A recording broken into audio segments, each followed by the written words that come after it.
What is it that makes a football player special? Is it their speed? Marcus Sims with a juke. Sims with the speed. Walking away from you. Or how hard they can hit? Oh, what a hit. I'm gonna do Big hit again. An ability to keep focus under duress. Chisholm with the touchdown grab. Their capacity to be relentless, play after play. Well, that is how you get after it. Today, these players suit up to earn their place in professional football. Unbelievable right there. Bye-bye. Just got hammered. 60 minutes of hard-nosed ball to walk off this field a winner. Michigan, Houston starts now on Fox. That's what I'm gonna do.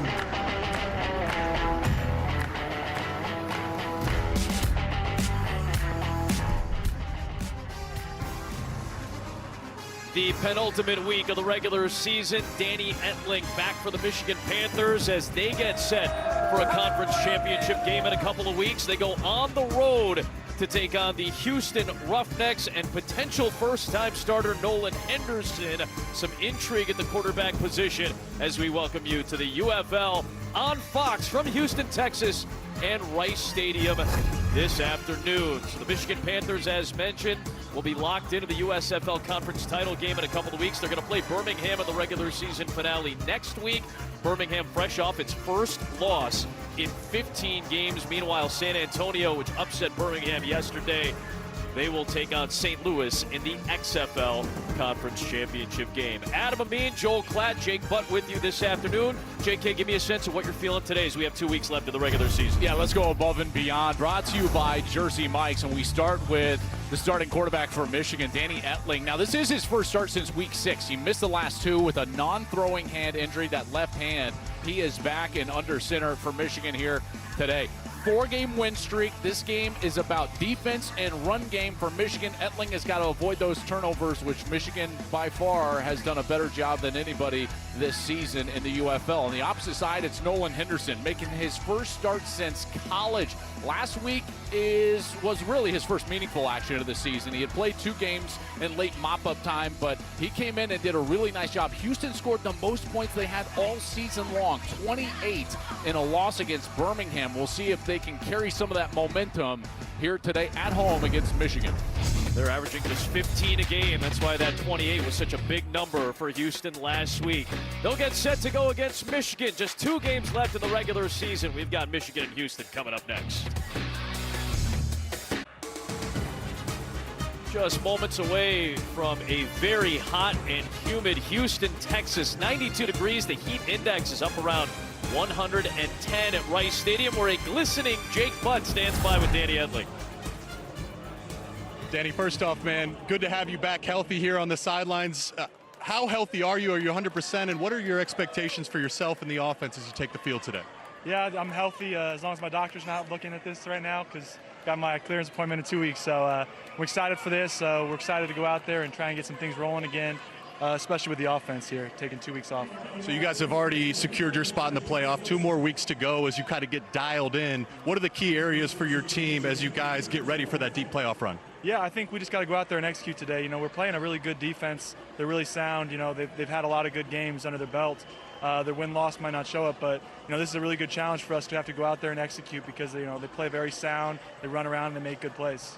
Cool, man. Thank you. Looking forward to watching you play today. Yeah. Good to have you back. Well, when San Antonio knocked off Houston a few weeks ago, Mike Nolan saw his team clinch a playoff berth for a second straight season under his leadership. 6-2 this year, winners of 4 consecutive games. And the Panthers in good shape.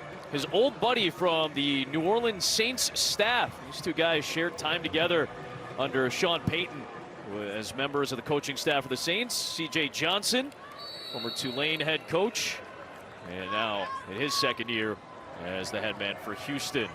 J.J. Molson will get set to kick away. Ready to go. Just 2 weeks remain in the regular season. And the Panthers with a major opportunity. A little slip by Devin Ross. Terry Wright, beg your pardon, out of bounds. He'll take it out across the 20-yard line. Joel, let's dive into our players to watch this afternoon. Yeah, so for Michigan, this is a team that they love to run the football. So watch out for Matthew Colburn. Over the last couple of weeks, really no one's been better from that running back position in the UFL. 230 yards over those last 2 weeks. Trey Quinn on the outside, look out for him. They are without Marcus Sims on the outside, so Quinn could get a few more of those targets. JT Tyler, Donald Rutledge, they lead a defense that, quite frankly, has underperformed. One of the things that this defense has to do is create some panic in Ettling, who is back after 2 weeks off, and try to create some turnovers. Just 13 sacks for Houston this year, lowest total in the league. So Ettling's going to fire to start the day, and a completion will be close to the sticks for COC Mariner. And Adam, for Ettling, you know, the one thing that you want to do is just get into the rhythm of the game as quickly as you can. And that's why I love that first play call. You come out there after 2 weeks off, banged up left hand, which apparently, hopefully the doctor's not watching. Never heard that before. But an easy completion, just getting into the rhythm. I love that early. That's what he's looking for. Ready, son. Fake to Colburn and swing it back outside for Trey Quinn. Quinn past the sticks. So the last 4 games, all victories for Michigan, and the opening drive has been huge. They've scored an opening drive touchdown in each of those 4 games. I think that speaks to the offensive coordinator, Marcel Belfay, and what he's able to do in terms of scripting that opening series. And what you want to do as a coordinator when you're scripting the opening series is you want to get into several different personnel groups. You want to show as many formations as you can, and you want to be eclectic or varied in terms of the way that you attack with concepts. So here's the first touch for Colburn. And 24 carries for 93 yards, a couple of touchdowns in their victory over Memphis last week. Remember, Wes Hills got injured. So Colburn, who has a good relationship with Belfay going back to their time in Philadelphia in the USFL last year, he is the main guy. I really love the way that he runs with patience behind the line of scrimmage. You know, gone are the days where you just want a back to just run as fast as he can through the line of scrimmage. You want him to be patient, find that soft spot in the defense, and he does a really good job of doing that.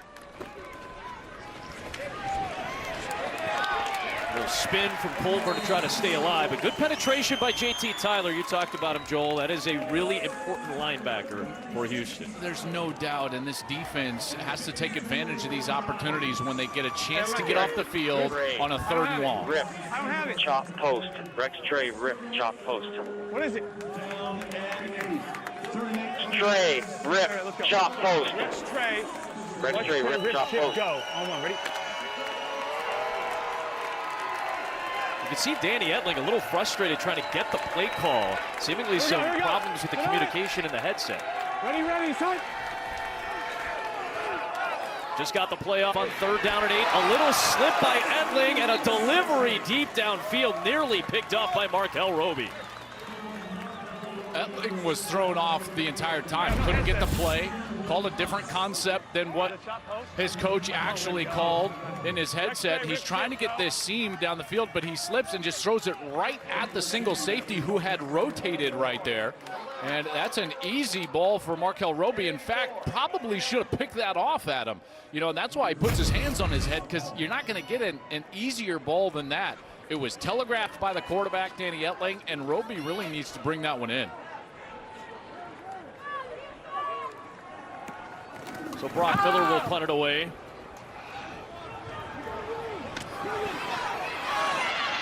Number 19. And Justin Hall, the excellent receiver, put together a solid return out past the 30-yard line. First start since his time at Delaware for Nolan Henderson. He leads the Roughnecks offense on the other side of the break.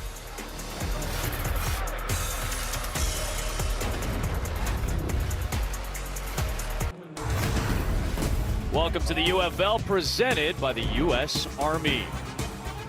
Houston's offense on the field after they snapped Michigan's streak of 4 straight games with an opening drive TD. So who are we watching today, Joel? Well, Nate Brooks, Breland Speaks on defense from Michigan. They have been very good. In particular, Speaks, who's one of the best pass rushers in the UFL. Martin Thompson and Kiki Chisholm for Houston, they have got to show out. Thompson's one of the best backs.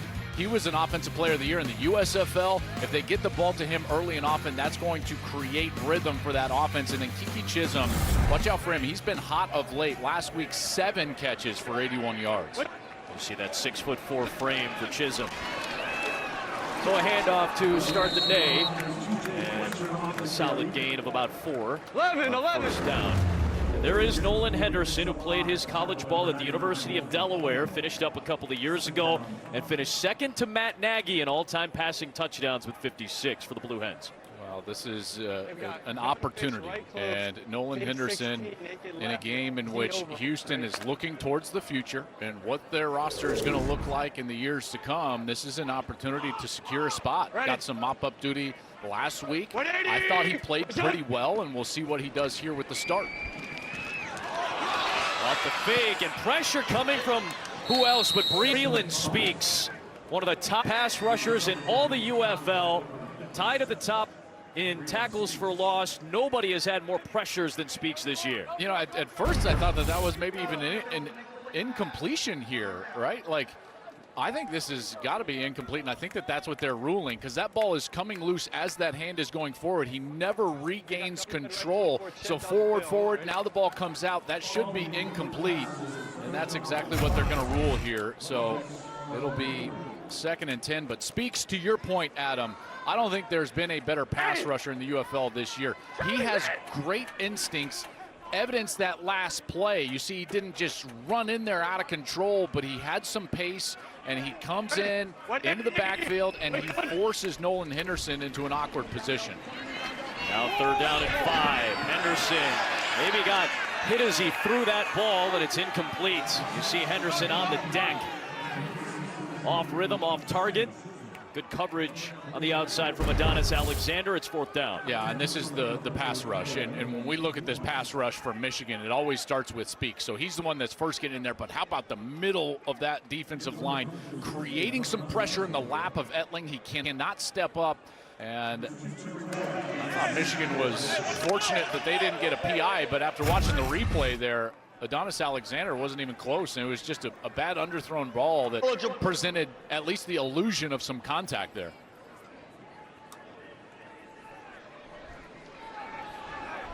So it'll be Hunter Nicewander, former Dallas punter, to kick away.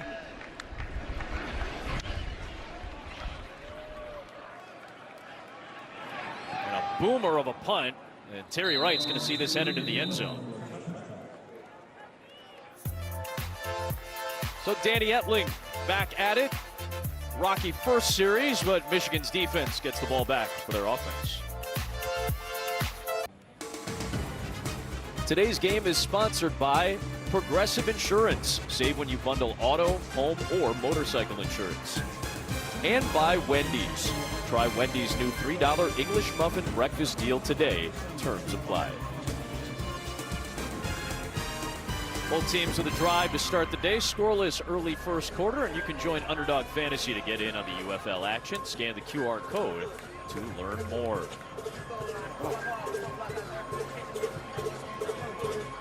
Danny Ettling, the former Purdue and LSU quarterback, missed the last couple of weeks with that non-throwing hand injury. One of 4 different starting quarterbacks this season for Michigan, but they have been able to navigate to a 6-2 record. Ready, son? They're letting Ettling go at it, and a beautiful strike down the seam. A hard hit on Devin Ross, but he holds on and loses the helmet. A flag is thrown on the play.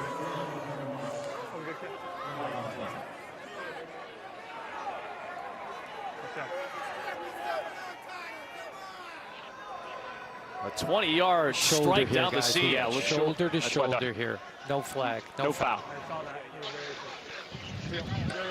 There is no foul for unnecessary roughness on the defense. First down.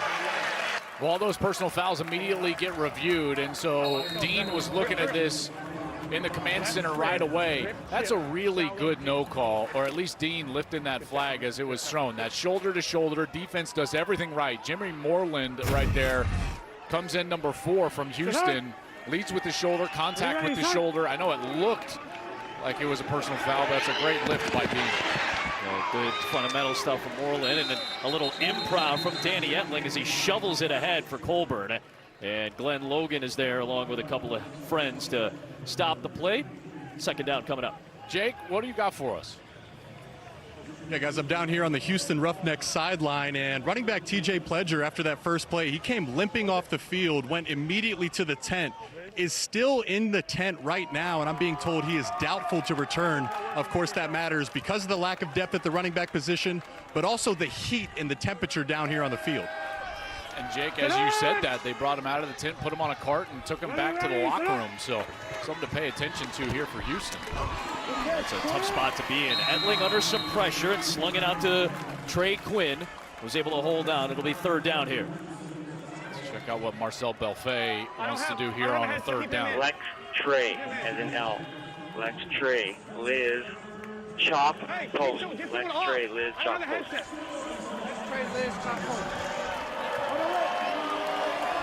Lex Trey, Liz, chop, post. On one, ready? Let's go, chop, over here.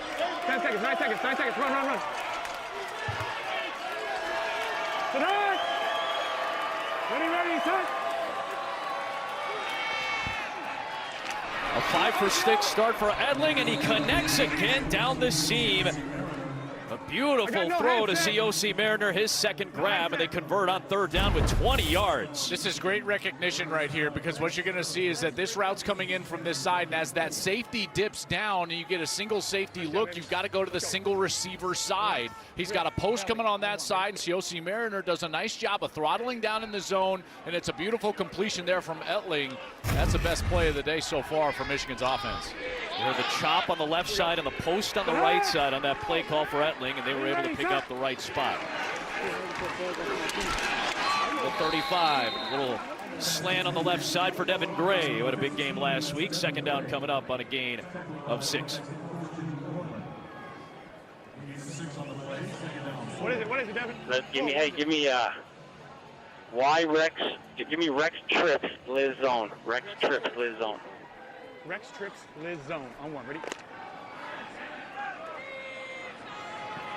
A left zone play.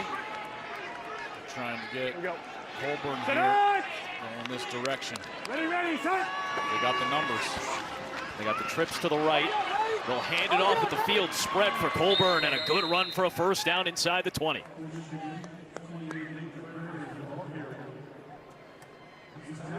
What's play?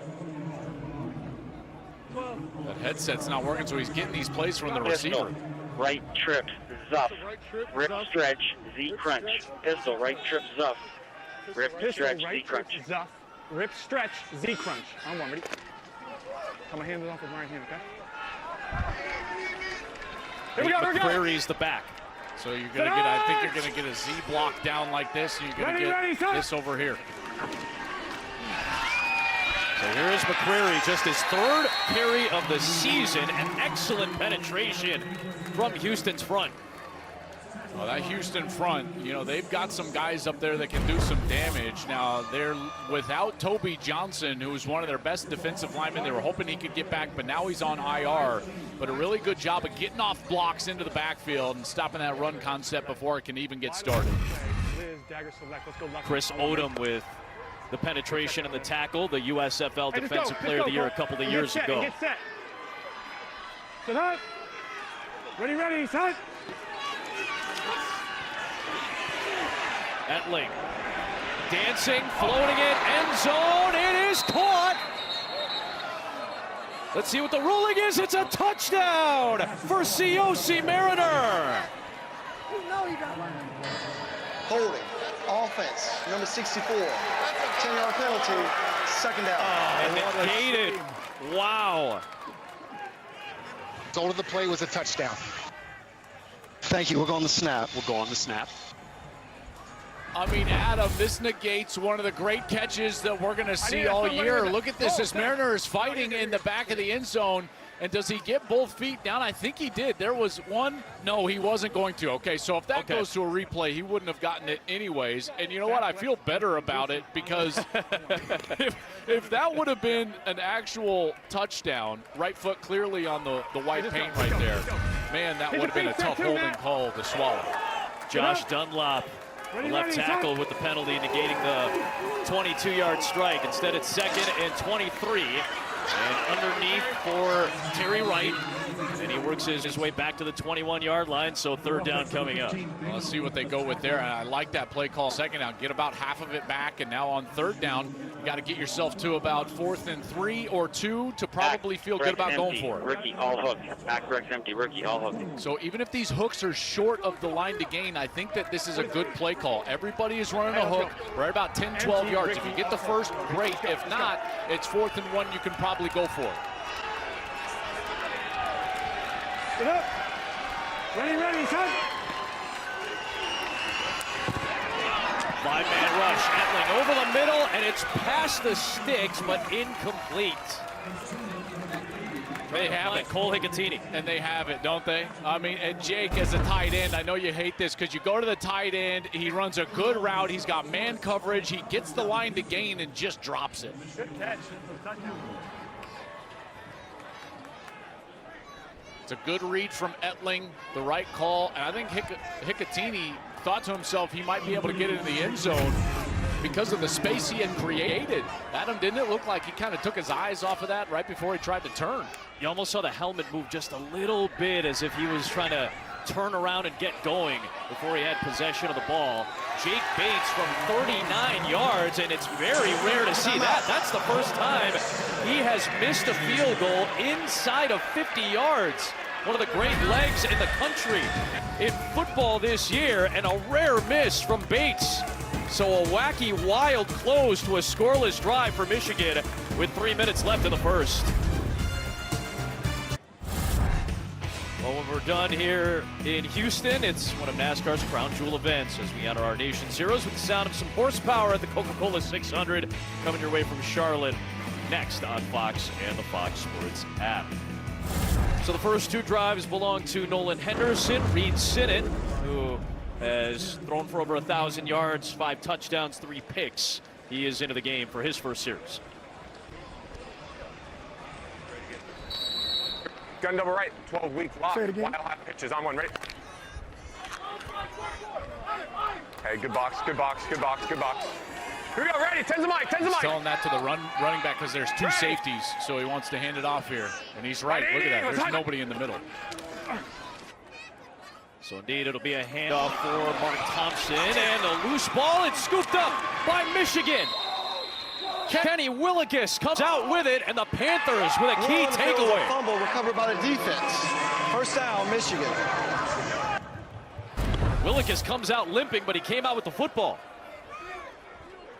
I believe that was Gibbs, 90, who's hitting Thompson. That's right, that's 90, Gibbs, who makes the initial contact. It definitely looks like that ball was coming loose before Thompson touches the ground, and then there's Willekes who picks it up.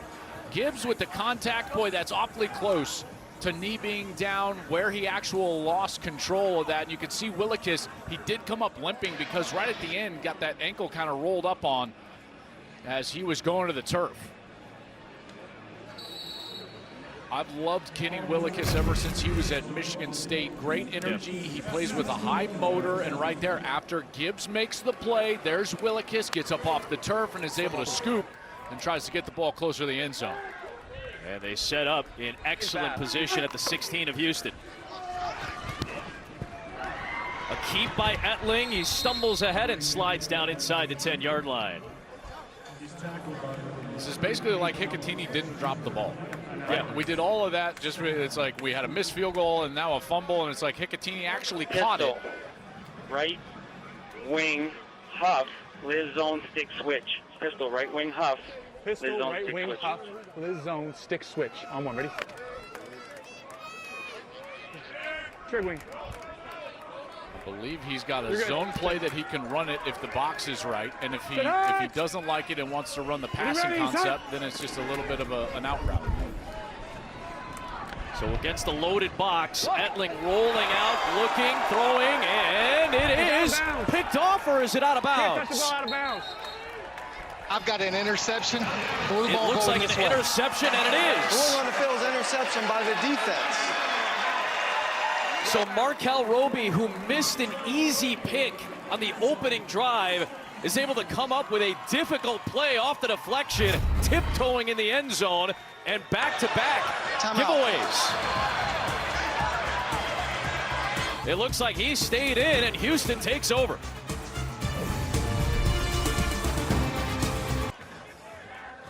Well, that last interception by Houston was overturned. Let's show you why. JT Tyler, number 33, he was the first to tip that ball. But as you take a look at this, Tyler is out of bounds right there. Right foot out of bounds. You can see him touching the pylon. Left foot out of bounds as well right there. Now another foot out of bounds, and then he touches the ball. Never reestablishes. Another left foot, another touch. So that ball is dead. It is out.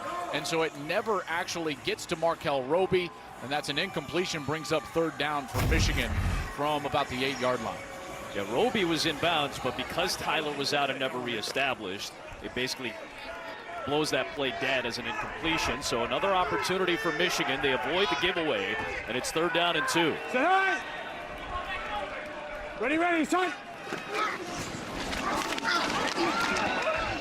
So McCrary punching it up the middle, and he moves the chains for a first down. It'll be first down and goal. Nice movement by that offensive line. This is one of the better run teams in the UFL. In fact, they're the most rush-heavy team in the league, Adam. Nobody runs the ball more than Michigan. And even that, they're only running about 49% of the time, but that's still the most rush-heavy team in the league. Only Birmingham averages more rush yards per game. Let's see if McCrary gets a call. It's his first game in 3 weeks. Ready, son. Here he is, avoids the initial wave, trying to get to the outside, and McCrary is in for the touchdown. Back in the lineup and back into the end zone, his first score of the year. What do we want? 1 or 2. Well, they're able to pay off a couple of breaks. They get the turnover after the Mark Thompson fumble. They throw a pick that ends up being overruled, and then here we go. We're just running the ball off that right tackle, and watch the move that McCrary makes right there, getting away from the defender. That's JT Tyler, who tipped that ball after being out of bounds on the interception, and then it's a race to the pylon, and McCrary wins it. What a move in the backfield. At some points, guys, the running backs have got to just be their own blockers, in particular in the short yardage, low in the red zone inside the 5, and McCrary with a great example there. Ready, son. From 2 yards, they'll go for a point. Etling off the fake, little slant, incomplete, looking for Devin Ross. Michigan wanted a flag. No such call, so a failed conversion and a 6-0 Michigan lead inside of minute 20 for the first, as McCrary gets the first touchdown of his UFL season. And that's one of the things during this win streak that Michigan has struggled with, by the way, is conversions. They were 0 for 4 a week ago, and here 0 for 1, so 6 on the board for the Panthers. That's something that they're going to need to fix before the playoffs, because that's certainly, you take a look at the top end of this league, they're playing a lot of close one-possession games. Yep. And Adam, in those games, I mean, those conversions, those extra points, that's going to be the difference in the game. All the swings that we see, and speaking of what we're seeing right now, Isaiah Battle, a key offensive lineman for Houston, was on the card, and he was headed towards the tunnel as well. Very short-handed in terms of the run game for Houston. We already told you about TJ Pledger. Mark Thompson's the only listed back right now for the Roughnecks, as their offense is getting set to come back onto the field after the kick. Yeah, I mean, those running back. But again, it's about opportunity. Someone's getting an opportunity. On that opposite side, you saw McCrary get that touchdown right there. He's only getting carries because Wes Hills was injured a week ago, and Matt Colburn can't just take all the carries. So Nate McCrary, he comes up and gets an opportunity and pays it off with a touchdown. So Bates, who missed a shorter field goal than we're used to seeing on the opening series, he'll deliver.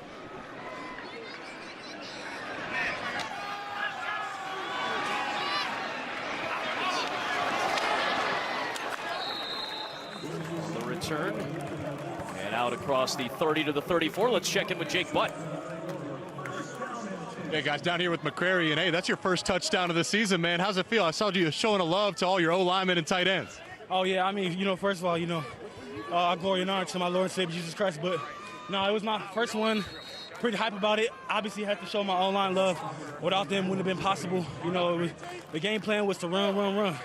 Our coach said, they got us back last time, so we're going to get them back today. So the plan was to just run, so that's what we did. Here we go, ready. Obviously, no Wes Hills today. You talked about how important he is to your room and your team. What was the conversation with him this week, knowing this was going to be a bigger game for you? Wes, he's a great guy. He is the older one in our group, and with him having more experience than I do, I sort of lean on him for, guidance and be like, hey, what'd you see on this run, or what can I have done better, just in terms of pass blocking and stuff like that. So, great dude. We miss him. We wish he was out here, but shout out Wes. This is for him for sure. Thank you. Leo Pump X. You saw Kiki Chisholm, the target on that opening play of the drive. As Houston tries to get its offense going, it's the second series for Sinnott after the turnover on the previous series by Thompson. On second down, Sinnott floats it out the sideline, got a man, and it's overthrown. He was trying to find Anthony Ratliff-Williams, and that brings up third down. Boy, they take a couple of shots here on first and second down. They have this completion, and they've got to have the ability to complete this, and that's a great route by Anthony Ratliff-Williams, and Reed Sinnott has got to hit him there. You got to compose yourself, put it on him. At worst, that should be underthrown, never overthrown. When a guy is wide open, you'd rather have a catch and him caught from behind by the defender rather than overthrow him for an incompletion. Get set. 180. Let's hunt. That'll take us to the end of the opening quarter. Timeout. This is the end of the first quarter. So Nate McCrary gets the lone score of the opening quarter. And what was a back and forth, quite literally, with the ball. Opening period, 6-0, Michigan on top.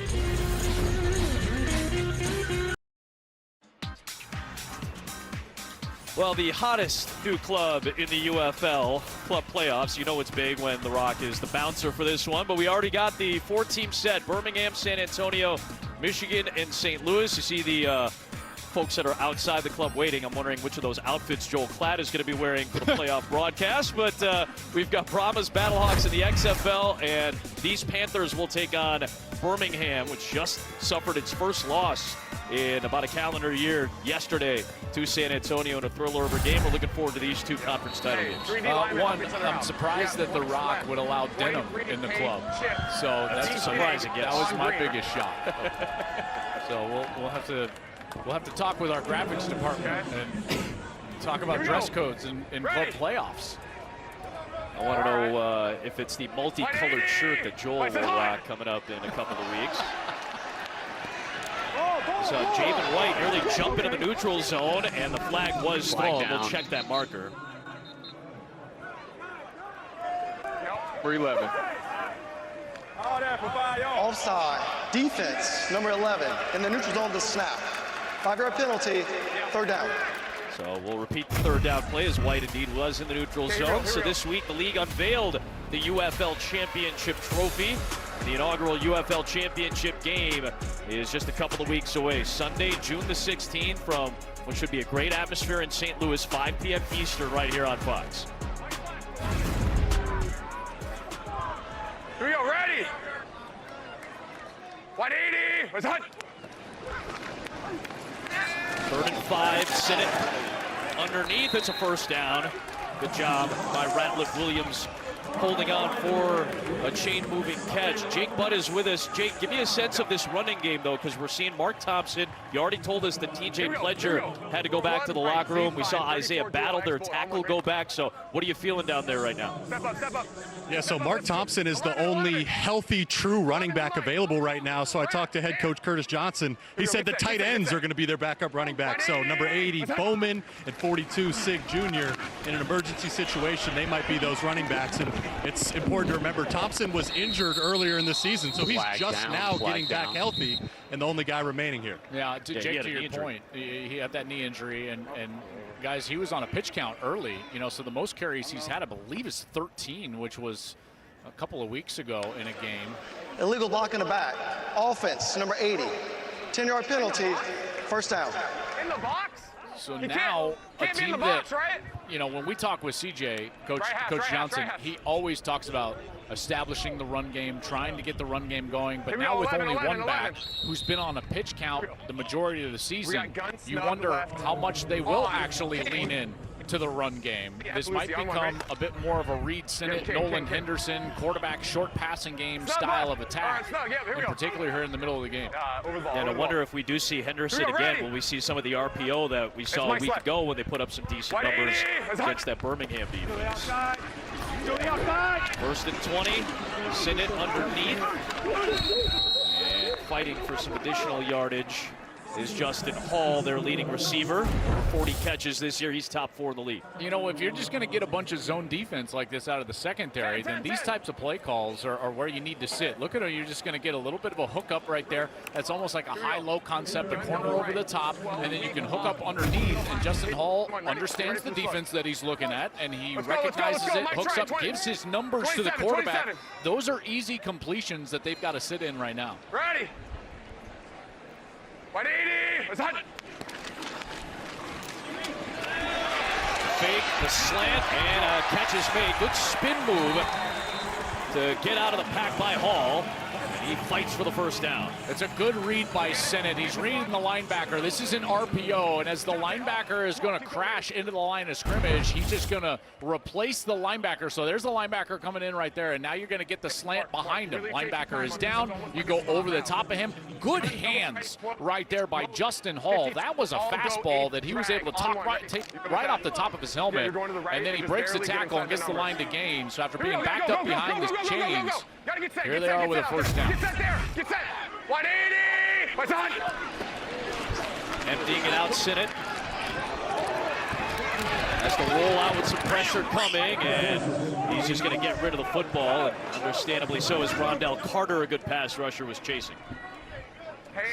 See what Eric Price has for Houston here. Gun trips left. 12-week lock salt. Gun trips left, 12-week lock salt. Gun trips left, 12-week lock salt. 10, 10, 10. Ready. 180. What's on? Another fake to Thompson. Good patience that time by Sinnott, letting that window open up so he can fire that strike to Emmanuel Butler for the first down. Yeah, and he's got to do that with a defender just bearing down on him. Watch it. Michigan's going to kind of bring a pressure here, so they're running the RPO. He can hand the ball off. He can try to throw it behind it. There's the linebacker who's down, and then jumping up in his face, and Sinnott's able to just sit there and drop down three-quarter, like turning a double play at him. He dips down, gets the ball to the first baseman. In this case, the first baseman happens to be a wide receiver and makes it a first down. It was Bumper Poole for Michigan, newly signed, jumping up into the air to try to deny Sinnott. Down the middle, and it's incomplete. Looking for Ratliff Williams. It looked like a real opportunity to get on the board, and incomplete at second down. Boy, it looks like they had him there. You know, you look at this defense, and you got two safeties that are kind of splitting, and you're trying to get Ratliff Williams from the outside into the seam. It's the right concept. If Sinnott just is able to lead him more towards the middle of the field and not over by the hash, that's going to be a completion and a touchdown for Houston. So a little bit off schedule on the wrong page there. Seen a couple of overthrows from Sinnott. They'll go back to the ground game on second down, and nothing there for Thompson. You see how pumped up Noah Dawkins is after missing last week's game with the foot injury. He makes the play. Go. Flex left empty, H skip. 53 all go special switch X shallow. Okay, let's go, let's go. Flex left empty, H skip. 53 all go special switch X shallow. All go special switch X shallow. 1-1. So empty backfield. You got four routes that are going all go. So you got four go routes, and then you're going to have the X that's going to come across in a shallow cross like this, and then everybody else is running down the field.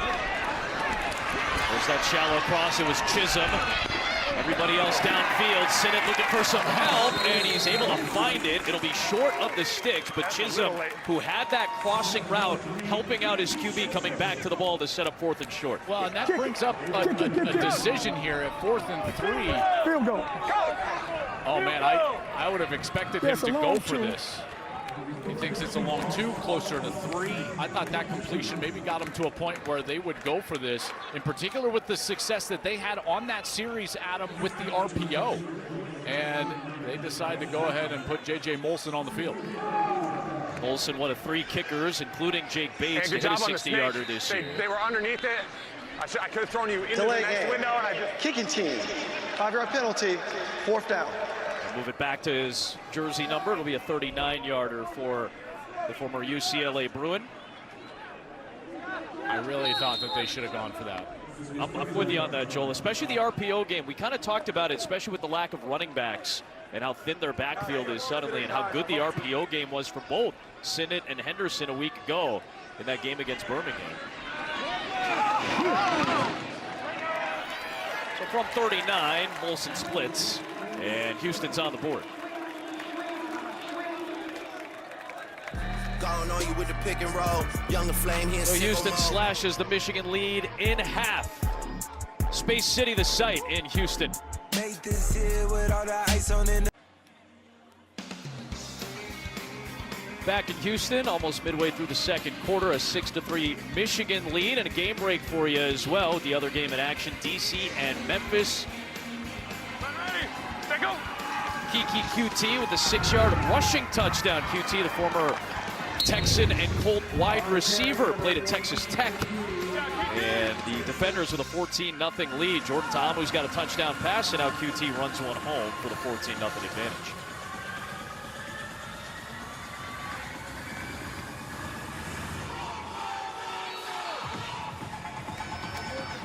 So Molson fresh off the 39-yard field goal make to get the Roughnecks on the board. Will kick away.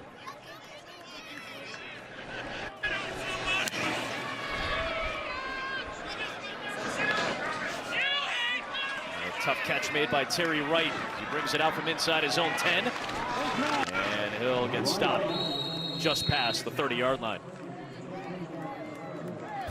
Well, Adam, coming up on the last couple of weeks here of the season, next week we're going to close things out in the regular season. Here would be my picks for most MVP, offensive and defensive player of the year and coach of the year. Adrian Martinez would be your MVP from Birmingham. Hakeem Butler has been sensational at St. Louis. Offensive player of the year, the wide receiver. Nobody can defend him. Kai Nakua for this Michigan team. He leads the UFL with 3 picks. And coach of the year would be Skip Holtz. I know that they lost this week, but nobody in spring football over the last 3 years has been better as a coach than Skip Holtz. That Birmingham team has been outstanding. So those would be my picks as we go towards the postseason awards. I saw Nakua back in the lineup this week after missing the game last week. Good effort here by Devin Ross on the carry. And I'll bring up 2nd down. What a year for Kai Nakua. Great year last year with Michigan. He's got plenty of NFL experience. His brother Samson on the other side as a receiver for Michigan. Brothers of Puka Nakua, the excellent receiver for the Rams, who had a record-setting rookie year. So basically, 15 years ago, the Nakuas had the greatest backyard football team in history. Exactly. I imagine Thanksgiving was very competitive. Etling has that one knocked down by JT Tyler, who's been heavily involved so far. And you see the Nakua family, Samson, Kai, and of course Puka. They lost their father, Lionel, due to some complications to diabetes about 11 years ago, and I got to be around Puka during the NFL season, and their wonderful mother, who's been so supportive of all of her sons during their football careers. And I've covered Kai going back to his college days at BYU when he was an elite level defensive back, a real ball hawk for the Cougars, and a wonderful family and a lot of success on the football field. 3rd down and 7 for Etling, who's off to a solid start, and a good job tiptoeing the sideline by Colburn to pick up the 1st down.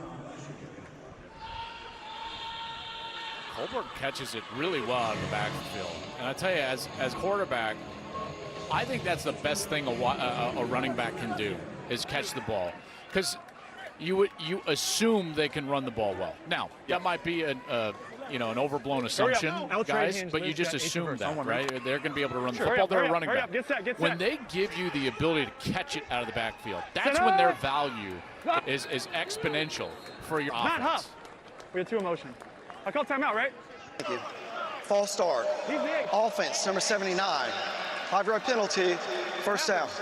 What's the penalty? Called Jared Horst for the false start, and Danny Etling saying that he had the timeout, but the officials did not grant it. It's a penalty. And you mentioned it, there's no Marcus Sims today. He's dealt with a bunch of injuries, one of the top receivers in the league, and he's been great for Michigan, but getting a little bit of rest with the playoff spot locked up. And then Wes Hills was their 3rd leading receiver. Yeah. So they really leaned on their running backs to be able to catch it out of the backfield. So nice to see Colburn make that happen. 1st and 15, Etling off the back foot, gets it underneath. And Mariner, who's got the Michigan touchdown with a good job gaining all that ground back, +4 for the first down. And this is just the epitome of taking what the defense gives. So watch as you're going to get the slot guy. He's going to run through the defense and clear out the zone for the outside receiver. That's Yossi Mariner, who just hooks up. And all you've got to do as a quarterback is read the defense and throw it where they tell you to throw it. They will communicate to you where the football should go. That's exactly what happens right there for Danny Etling, and it's a first down. A 20-yard pickup, and he's already got over 100 passing yards. And he's got time all day. He's going to swing it out for Colburn, who's able to shed 1 tackle. There is a flag thrown to run to check the marker. JT Tyler missed that tackle in the backfield. There was kind of a sea of humanity, and I think that there was probably a takedown. There was on the play. It was 6 holding. Run out of bounds. All right, so we're going to take that. First down, previous spot. Thank you. Holding. Offense, number 61. 10-yard penalty. First down. You heard the reaction as Noah Johnson got tagged with that holding penalty. You know, I think Noah Johnson's going to have a point to this, because as I was watching, Noah Johnson's blocking right in the middle. Okay, so here's Noah Johnson right there. He's the center, but watch 75, Ryan Nelson. He comes across and hits the lineman, and then they go down. That's not a hold. Yeah. And that's too bad, because obviously that type of penalty presents a huge off-schedule opportunity.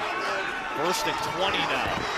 So Etling moving around, trying to avoid, and somehow avoids a couple of Houston defenders. You saw the frustration from Houston's front line, because they were really rearing to knock Etling down. Instead, he's able to at least muscle a few yards out of it. Okay, Adam, I want you to watch this, because every quarterback coach, keep this in your back pocket. When you're coaching your quarterback, you can always tell them that, hey, if you pump the ball, they're like trained SEALs on the opposite side. They will flinch, they will jump, they will get out of position. Just all you got to do is pump the ball, and then you can move, you can elude after that. And Etling does that and is able to pick up some positive yards. Ready, set.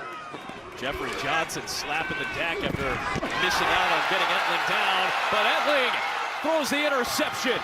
It is picked off by DeJuan Hines, one of the newest additions to the Roughneck defense. His first home game for the Roughnecks, and he comes away with an interception. I got the blindside block, number 50, after the interception during the return. Correct. So during the hold on, I got a foul back here too. It's an intercepting team. What do you have? So during the return, so after the interception, during the return, blindside block number 50. The intercepting team? Intercepting team. So we're going to take... This is a blindside block, so it was after the change of possession. It was an unnecessary roughness foul on defense, number 4. So they're probably going to take that one from there. That's why we're going to take one of them. So what was the what number? Yeah, number 50. Number 50. 50. Yep. So 94 and 550 and 50. Say 5-0. And we're going from the spot of the foul? Got you. All right. There are 2 fouls on the play on the intercepting team. During the return after interception, personal foul, unnecessary roughness, defense, correction, intercept team number 94. Also, personal foul, illegal blindside block, intercepting team number 50. That penalty will be enforced from the spot of the foul, 15 yards. First down, Houston. Shad and Johnson with penalties. Johnson's penalty will stand, but the interception for DeJuan Hines counts. The former 3-star quarterback at Decaney High School in Texas and an outstanding linebacker for the Houston Cougars, playing his first home game back in Houston. He's got the pick. Today's game is sponsored by Prime and by Heineken Silver. Please drink responsibly.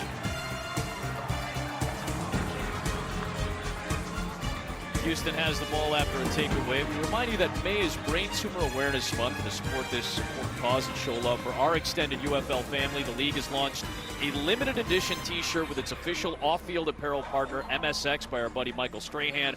100% of net proceeds from the sale of the shirt are going to go to the Preston Robert Tisch Brain Tumor Center at Duke University, a wonderful institution dedicated to cutting-edge research and compassionate care for patients battling brain tumors. It's available now through May the 31st at shop.theufl.com.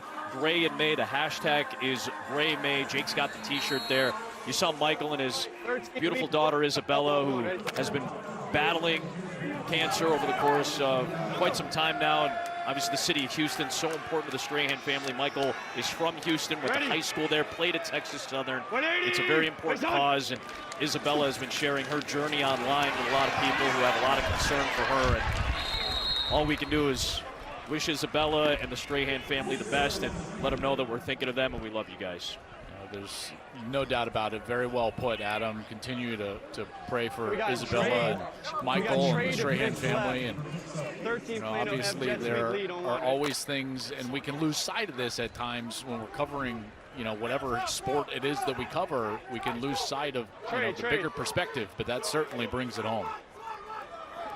It is Nolan Henderson back in the game at quarterback after he had the first 2 series. He's back at it. A little end around, a little jet sweep action for Justin Hall and a hard hit. You saw Mahone get to the outside along with Breland Speaks with the chase. I tell you, Justin Hall is a heck of an offensive threat here. And once he runs out of real estate, trying to go up and over Mahone, stands his ground well, but look at Breland Speaks. This is one of the reasons why he's also in the running for Defensive Player of the Year in the UFL. It's not just his ability to get to the passer. Did you see him chasing down Hall there, giving the effort there in a chase mode? Didn't look like the ankle injury was bothering him too much. Thompson trying to spin his way out of traffic. Rondell Carter finishes off the play after the defense had bottled him up. Yeah, you go back to that last play. Here's 57, Breland Speaks, and watch his effort as he is chasing down Hall. So first he closes down, and then now he's just effort, and he's right there to be in on the tackle all the way on the outside. Noah Dawkins being tended to on the field for Michigan. You see some of the concern from his teammate Breland Speaks. We'll step aside. Allegiances are born and rivalries are formed. In the United Football League, fandom isn't given, it's earned. So grab the official UFL gear and rally, because it's time to ball out. Get hoodies, shirts, hats, and more, and feel the rush of victory. Who will you choose? Head to shop.theufl.com and get your official gear today. Well, good to see Noah Dawkins laughing, smiling a little bit after there was some major concern for him while he was down on the field. He gets contacted in a double team, so watch as he comes up into the hole, and there's just 2 Houston Roughnecks that contact him. You can see that up high. That's where you can see his legs kind of get weak and he goes down. It looked very serious initially. Here you can see Dawkins kind of go down. Another contact there on the turf, but very thankful that he was up and off the field under his own power. It's a 2nd down and 10 for Nolan Henderson. Ready. 180. Wait, son. On the rollout. Pointing, and Michigan looking downfield and going it into a little bit of traffic. That ball was deflected. Justin Hall was the intended target on the play, and Bryce Tornadin was the closest defender in the area, and that'll likely take us to the 2-minute warning. 20. Indeed it will. Low scoring opening half. Michigan with the 6-3 advantage.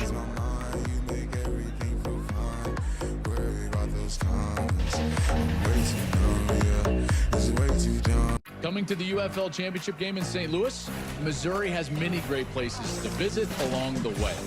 On the road to St. Louis, the Stallions and Panthers, they both secured their spots in the USFL Conference Championship game. Takes it all the way in. On the XFL side, it's the Battlehawks and the Brahmas. They've locked up their spots. So the next challenge is for one of those teams to establish home field advantage. What a catch! Touchdown! You can plan your road trip at visitmo.com. Well, a key game next week for St. Louis. The Battlehawks 6-3 this year under Anthony Beck, the #1 scoring offense in the UFL. Had some struggles yesterday, but A.J. McCarron sat out. Manny Wilkins was at the controls in their contest yesterday, but A.J. McCarron will be back at it next week because that game will determine home field, and then they're going to meet again in the XFL Conference title game on June the 9th. Yeah, you just love that both of those games in what will be a back-to-back rematch are going to mean something, you know? And certainly St. Louis is going to want to play at home in front of that great home crowd.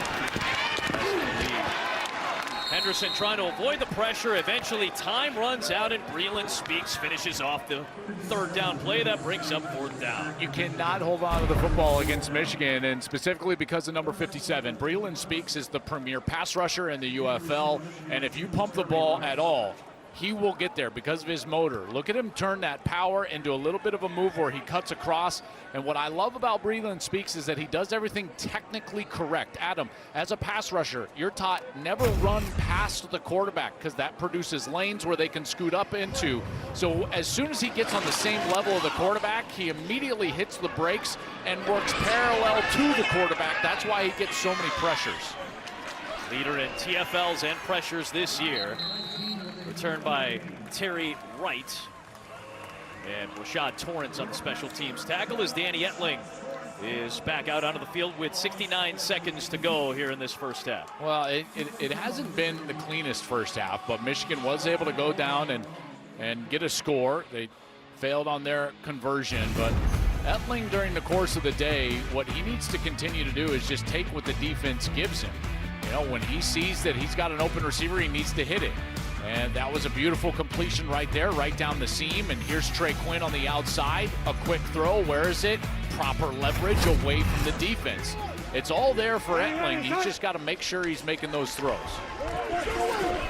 He's going to throw it to Colburn out of the backfield, but behind him that time. 2nd down coming up. That can be one of the tougher throws when the back is running straight away from you. You would be shocked as a quarterback if you actually stood there on the field and looked at that angle of trying to throw that quick flat route to a running back. The window is incredibly small, and he missed that one to the upfield side. They got plenty of time, guys. 3 timeouts. Clock stops if you get a 1st down. You just can't take a sack. That allows you to run the football and have the whole playbook. Good job on the penetration up front by Jeffrey Johnson. At least deterred Colburn as he was trying to sprint ahead. And with a minute left, looks like Michigan will use a timeout. Timeout. Houston. This is the first of the half. That's a good timeout by Houston. Yeah, good timeout. You're right, Joel. That was Houston taking it because they want some time if they can get a stop on this next play. It'll be 30 seconds. You know, both of these kickers have, I would say, extreme distance. J.J. Molson for Houston, he's got a long of 62. We know, obviously, the length that Jake Bates, the kicker for Michigan, has. I'm really surprised with that amount of time and 3 timeouts on the opposite side that Michigan would decide to run the football there on 2nd down. You're either guaranteeing that you have to take a timeout or you're going to increase the probability that the opposite side is going to get a possession here inside of a minute. You know, if you're Michigan, you need to be aggressive here on 3rd and 7 and try to get this conversion, or else Houston's going to have plenty of time and decent field position with a kicker with a very strong leg. With a minute left in the half, and then we'll have our progressive halftime show coming up. Here we go. Sit on. When you're ready, son. On third down, four-man rush. Etling, plenty of time, now running out. Good one-handed catch made by Colburn, trying to get to the sticks. He needed the 34-yard line, and he got very close. One of these teams needs to take a timeout. Yeah, obviously, if he's short, Houston has to take the timeout. Timeout. Houston. This is their second of the half. So it's seemingly short, Joel, with Houston taking that timeout, hoping to get a stop on a fourth down and short play potentially. Game clock operator, please place 49 seconds on the game clock. And they do get those 7 seconds back. What a great effort from Colburn. First, the catch. I mean, he goes up, one-hands that football, and then as he's trying to, through contact, spin and get the line to gain in order to move the chains, and it looks like he came up just short. And now it's a fourth down, and they've got to punt this one away. But again, conservative play calling leads to a situation now where Houston's going to have an opportunity to go down and get points before the half. There's the catch I was talking about. Colburn spinning right there, and a good tackle there on that Houston side. Getting him to the ground. That's an important stop by Marvin Moody. Hey, let's go. Pistol right trips, and there's no play. Okay, so just ice it. All right, no matter what, don't snap the ball. Let's go. Wide for ice. Ready? So this is a no snap, no play, just trying to draw him offside here. Get set. Sit on. Ready, ready. Sit on. Hunt.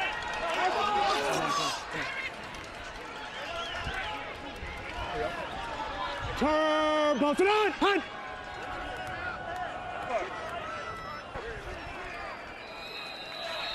No jump, good discipline from Houston, even though we did see a little bit of handsiness almost into the neutral zone, but they held off, and Michigan, he said Michigan, Michigan, okay, all right. Michigan timeout. Timeout. Michigan. This is their first of the half. Should be 30 seconds. Yeah, Joel, to your point, though, the sequence of play calling at the start of that drive with 1:09 left, only 20 seconds come off the clock. Houston gets the stops they need, and they don't jump offside, so an opportunity here to punt it away for Brock Miller, and the Roughnecks still have a timeout left. Yeah, that's a lot of time. I mean, in particular because you're just looking at field goal range. Molson, obviously, a heck of a leg, so some pressure here on the Michigan punter, Brock Miller. Get this ball as far as you possibly can and make this last 49 seconds tough on the Houston offense.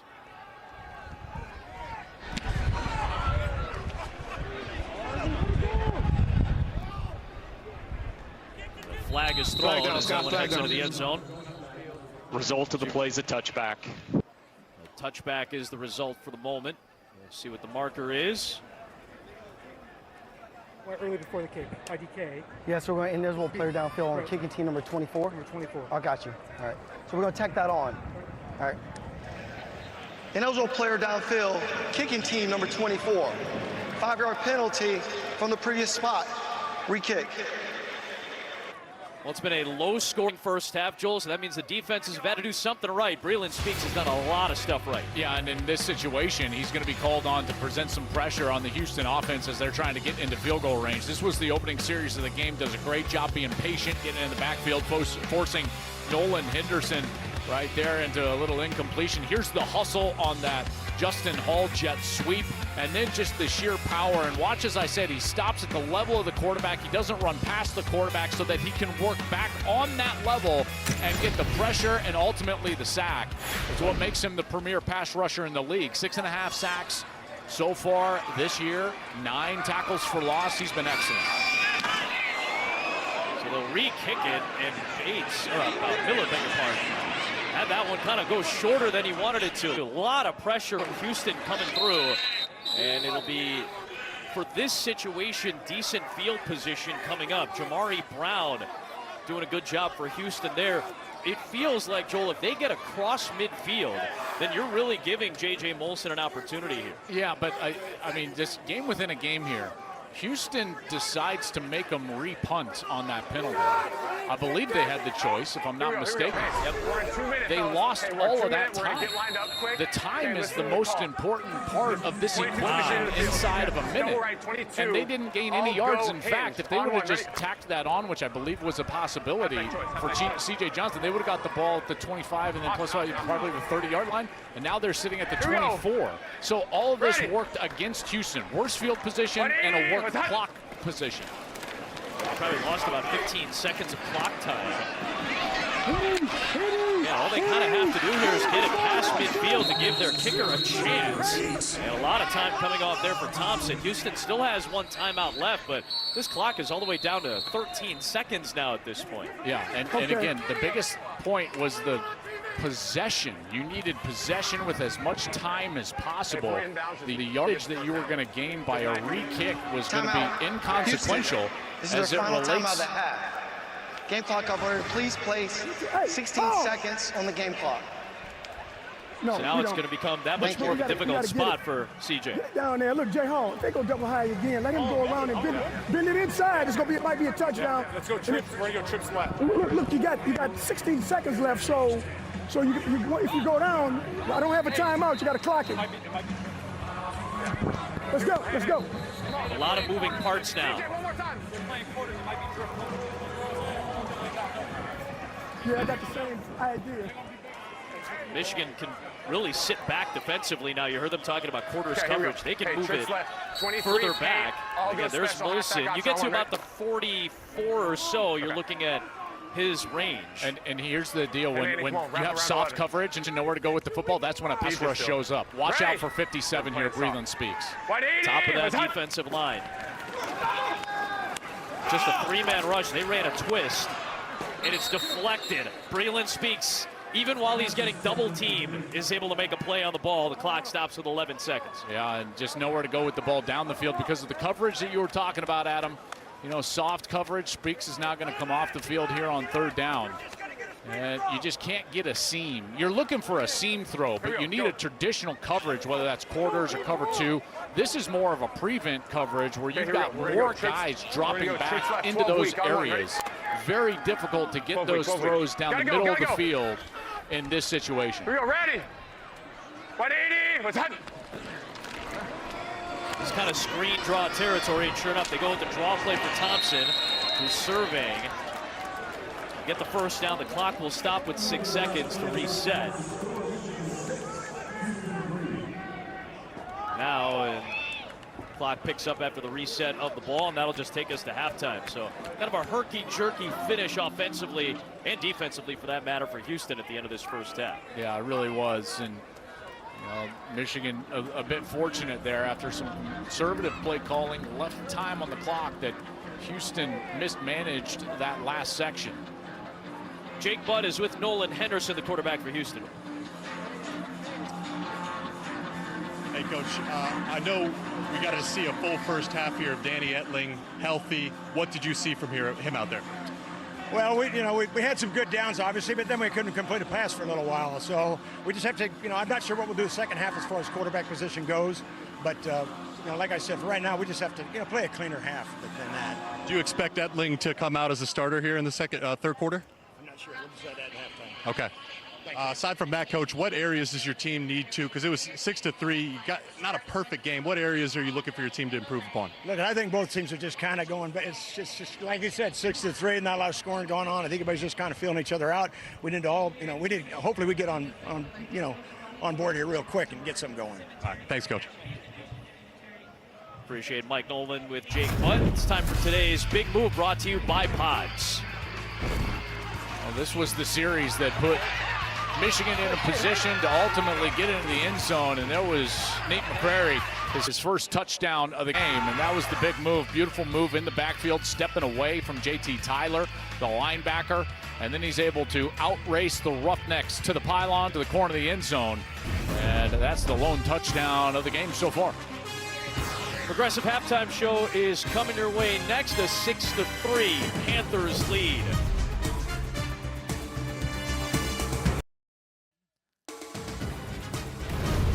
Back in Houston for halftime, and today's UFL halftime is sponsored by Progressive.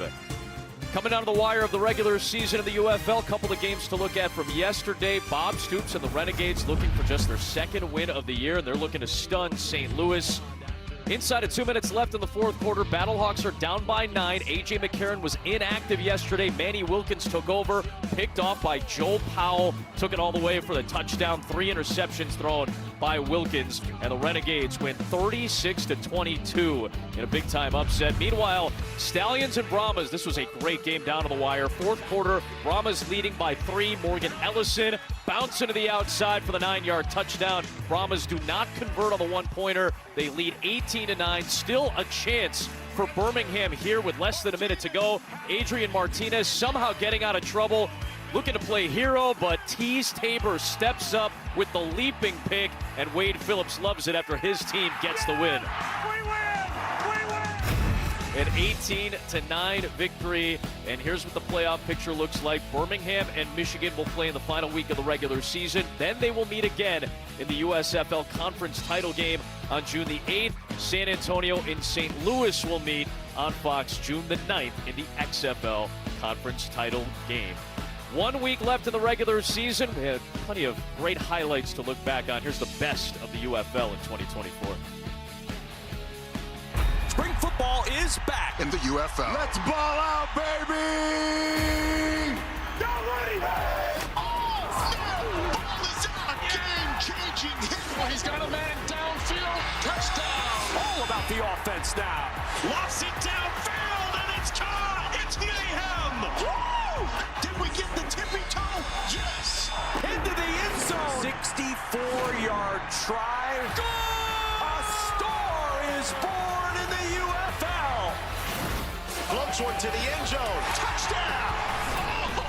That was a rude awakening. Garbers throws to him. Kirkland throws again. He can throw it twice. And a trick play. A lot of razzle-dazzle. That's what he can do. He's dangerous. Give him another goodbye. And we could be in store for some more drama. DC has come from behind. This is what this league is all about. Throws into the end zone and a touchdown. Corner of the end zone. On the money. Shaking, baking. Uh-oh. And is it? It is. What the stiff arm in this place is berserk. Oh, mercy. Oh my goodness. He got smoked. Oh, he's showing the toughness. It is intercepted. Outstanding catch. I can't believe he brought this one in. Only one hand necessary. Throws down the seam, and what a catch for the win. He's got it. Jake Bates, the hero again.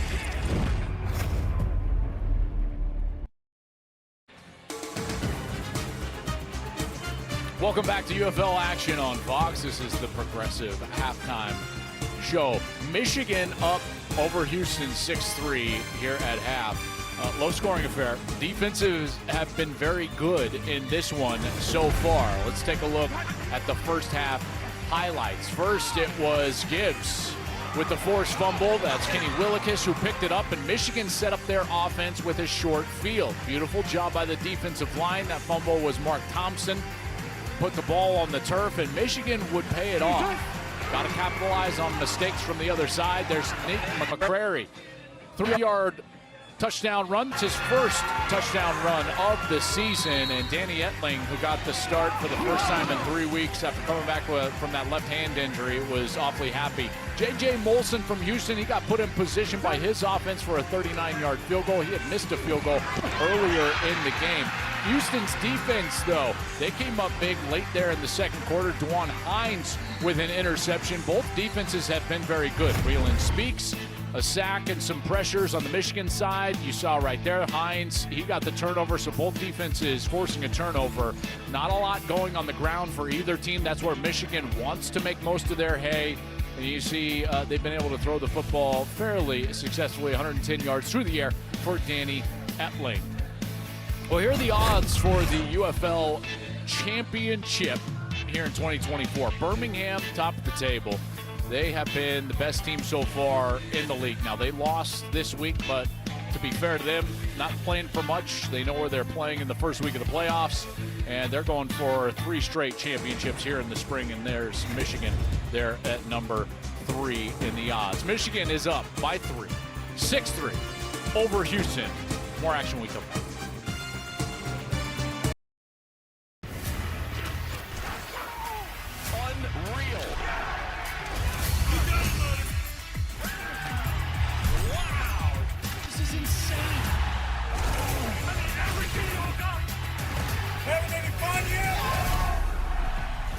United Football League on Fox.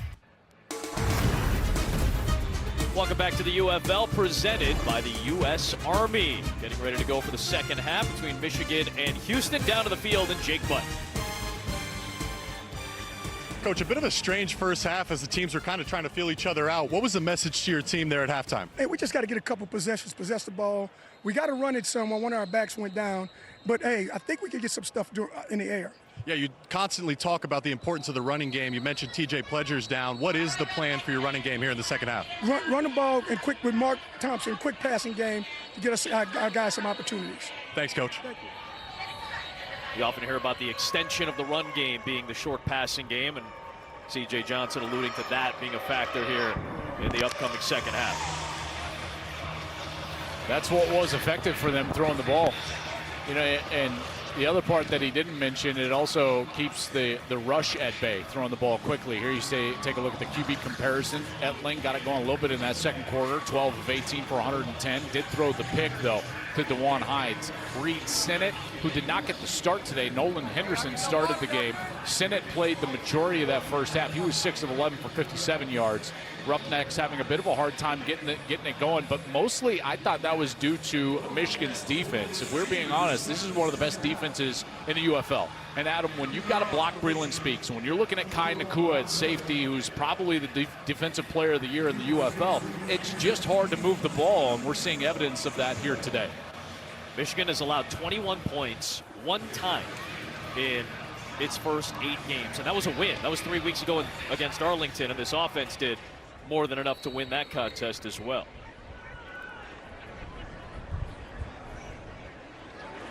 Bates will kick it away.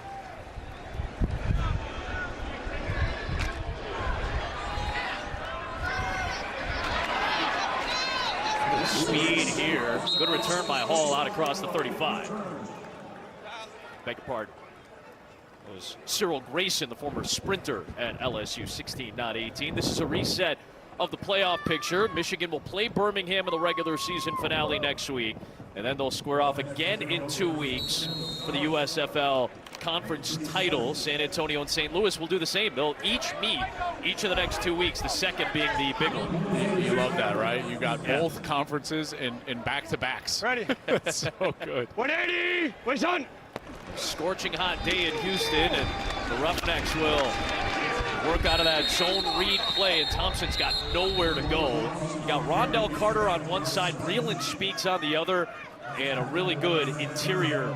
Jesus Gibbs has played well today. It's been a good front for Michigan. Yeah, a guy that does not get a lot of love, but probably should, is Colin Bauer. He's the defensive coordinator for Michigan. I think a lot of people just assume that it's Mike Nolan because of his defensive background. But Adam, this defense is very sound. There's Bauer and calling the defensive play calls here, and they're very sound structurally. They never get out of position, and they put pressure on the opposing offense. So it is Henderson to start this quarter, and a strike to Justin Hall, and there's the speed of Justin Hall. He's gone. Touchdown Houston, and the Roughnecks take the lead. I think it's 2, right? I really like the formation here from Houston. Eric Price, the offensive coordinator, gets into a bunch set. And when you get into a bunch set, now all of a sudden you can create some havoc here with what you're going to do in the coverage. And you can miss guys and lose them. And you see here it's a little bit of a stack release. So they get an outside pressure. The defensive backs have got to release outside, and then Hall makes them pay by coming back to the inside where they vacated that area. That's an easy throw, and then you see the speed from Hall. And that's what he's known for, is the ability with the ball in his hands to be electric, and that's exactly what happened. 180! Wait, son! Longest play of the year for the Roughnecks leads to a touchdown. Now going for 2. Henderson trying to buy the time. Just lofts it in there, and it's picked off by Adonis Alexander. Looking for a run back here. And he will run right into Anthony Ratliff-Williams, and he'll able to ladder it to Matt Brooks, or Nate Brooks, beg your pardon, and he's finally stopped. So a wild sequence there, but Justin Hall with his 2nd touchdown of the year, a 63-yard strike. This is what happened to Michigan last week on their first defensive snap of the game. They gave up a 65-yarder to Memphis. Houston with a big play to take the lead.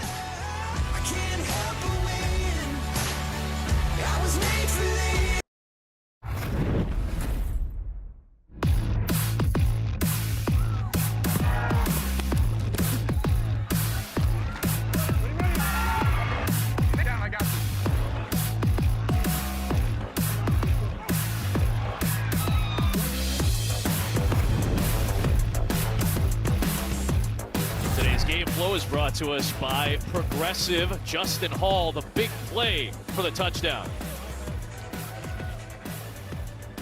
He does lower his head, but I don't see forcible contact.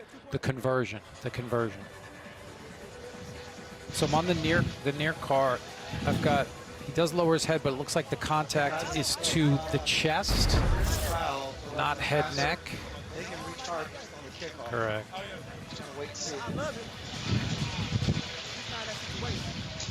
Scott, no foul. We've got contact, but I don't have clear contact to the head neck area. So Coach, there's no foul. There's no clear contact to the head or neck area. Okay, roll in the field stands. All right. Loses a timeout. Yep. Challenge. Hey, Coach. Well, no more challenges.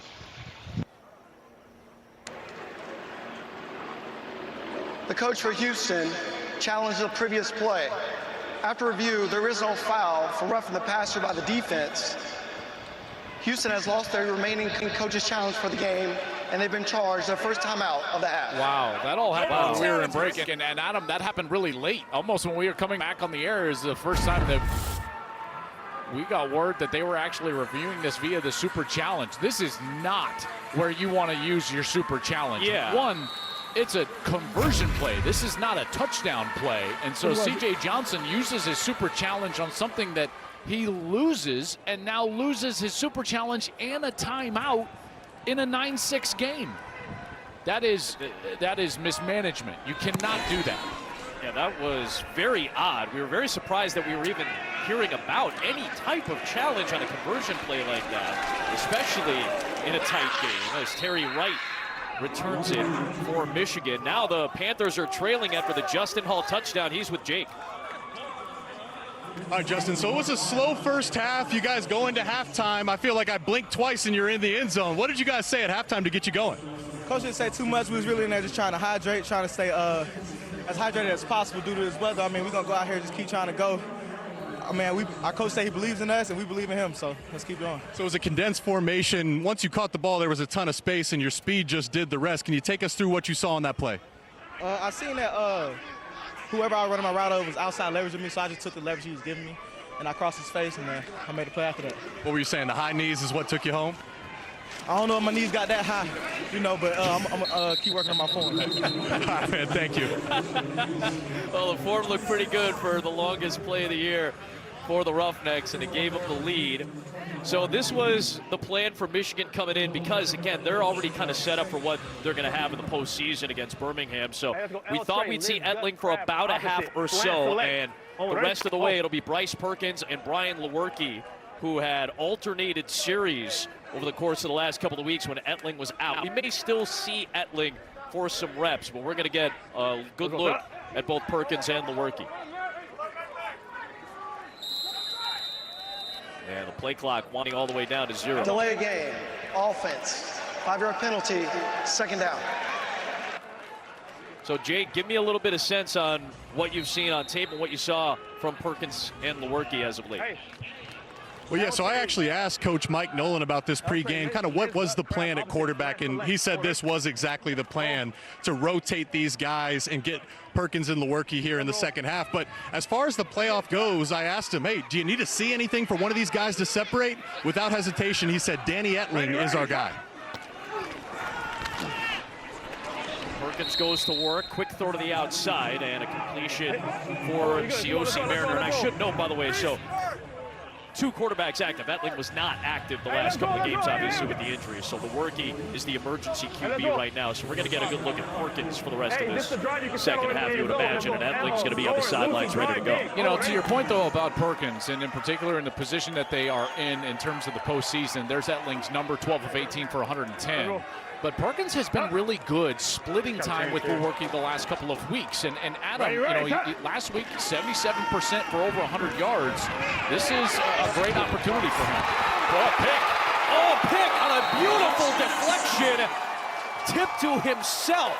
Markel Roby has been heavily involved in the defense. Well, listen, it's like all-time Klatt jinx today. If I compliment you, something bad is about to happen. Last series, I'm complimenting Michigan's defense and the defensive coordinator. And what happens? The longest touchdown of the season, right on Michigan's head. Here, I'm complimenting Perkins and his efficiency. What happens? Why doesn't he just throw it right there? Bats it up in the air. And Markel Roby, who should have had 2 picks now, right at him. He had that one of the first series that he dropped. Here, he gets the tip to himself, Oski, and we got a pick going the other direction. And Houston came out in this second half ready to go. Ready. 180. Big play from Roby, a little pep in the step of this Roughneck team, and now Nolan Henderson riding the read. They're going to use Justin Hall out of the backfield now, and he bangs his way near the 10-yard line. Number 80. There is a flag for holding. They're going to take that. Q, you like it right there? Holding. Offense, number 80. 10-yard penalty, first down. That's a second one on Braden Bowden today. The former New York Jet has been tagged with a couple of penalties, and this one negates a good run from Hall in a very thin Houston backfield. Thompson's the only active running back after Pledger got hurt earlier, so they're using Hall now out of the backfield. You know, here's a good rule of thumb. If you're a tight end or a wide receiver and you're blocking on the perimeter, you should never get called for holding, because if it gets to you where the back is close to you, it's already a successful run in the first place. Right. So all you're doing is really hurting your team. Your hands have got to be inside, never holding. Henderson back to work underneath. That's deflected away. Good defensive effort from Michigan's back end by Kai Nakua. And Jake, to that point, you know, you're on the outside like that. If you're getting called for holding, that is an egregious error because it's already a successful run. Yeah, that's just situational awareness too, right, Joel? I mean, that's really a big separator between the good, the great, and the elite players. It's not always about talent. It's understanding when it's time to strain and push. Obviously, in that scenario, after a big play, certainly not the time. Bowden lined up in the slot this time as part of that trip set as Henderson is running in that direction and pointing and throwing. A difficult attempt at the catch, but a flag is thrown. Emmanuel Butler went up top. He's jawing away right now with the back-end linebacker, Bryce Tornadin. We'll see the marker. Pass interference defense, what number? 13. Got it. Pass interference defense, number 13. 15-yard penalty, automatic, first down. You know, sometimes as a quarterback, you just have to understand that when you put the ball at your wide receiver with the proper leverage, you know, even if he's covered, if you use the proper leverage, see the defender is turned so he can throw it right at the back of his helmet, that can invite contact. Yeah, I mean, I know that those are little things, but as a quarterback, you can control that. Back to the spinning Mark Thompson as he tries to slip through. 10. Set up second down as he picks up a few. We got an injury here. Gibbs, 90. Official timeout. Player injury. Jesus Gibbs, who's made a couple of really nice defensive plays today, is going to limp off the field. You know, and Jake, I know you're down there on the sidelines, and not to make Play light clock of the operator, heat. please place 27 seconds on the play clock. But as we go on into the latter stages of this game, Thank you. You know, I think cramping will be an issue just because of the heat down there on the field, don't you think? Oh, 100%. I mean, it's smoking hot down here. Of course, you got the turf, which just bounces it right back over you. You know, a bunch of guys were talking about getting IVs and drinking the pickle juice, but both teams have been dealing with injuries throughout the season, so depth has already been an issue, but you add in this heat, it's definitely something to watch here as we come down the stretch of the game. I always found it fascinating that guys tried to deal with cramps at this point. If you're dehydrated at this point, there's no fixing it. Henderson stepping away from the pressure and taking off. This is what we saw last week for Houston in that game against Birmingham. RPO, quarterback run, some good mobility. Henderson wasn't necessarily known for this in his college career, but he can move around a little bit. Well, and once he decides to take off, what you see right here, there's Nakua who gets upfield, and now he gives that little pump, like you were saying. He gets the defense to stick with those wide receivers down the field, and then he can get to the line to gain. The ability to threaten the defense with your legs as a quarterback, I believe that at this modern junction of our sport, it is the number one thing a quarterback can do. Henderson, a little step, the toss to Hall, finds the seam, finds the end zone again. Another touchdown for Justin Hall. He had one all year coming into today. He's got a pair on back-to-back drives. Looked like Michigan got caught in man coverage there. They were trying to rotate over there late.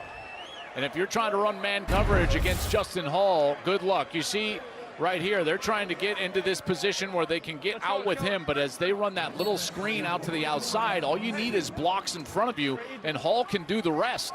And he's able to just scamper into the end zone. Nice blocks downfield by those outside receivers. Kiki Chisholm, number 3, pushing his defender all the way into the end zone. 12. 12, 12. Ready. Try to make it a double-digit lead from the 2. 180. Wait, Sean.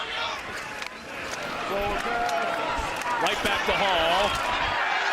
And he fights his way to break the plane. He looked like he was going to get caught near the 5-yard line. Jamin White was still on the deck, frustrated that he couldn't stop Hall in his tracks.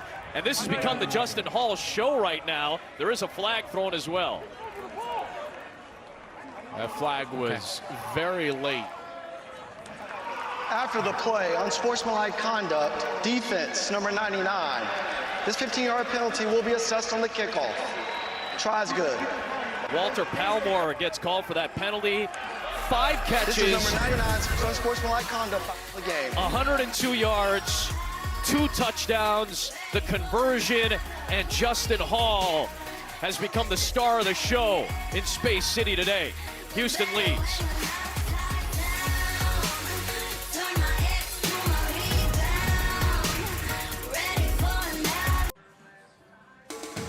Today's game is sponsored by the all-new, all-electric Honda Prologue SUV. And by Oral-B, brush like a pro.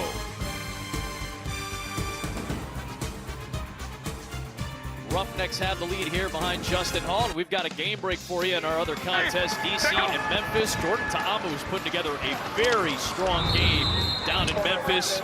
Off the fake little rushing touchdown and a 30-7 Defenders lead. That game's available to watch on the Fox Sports app.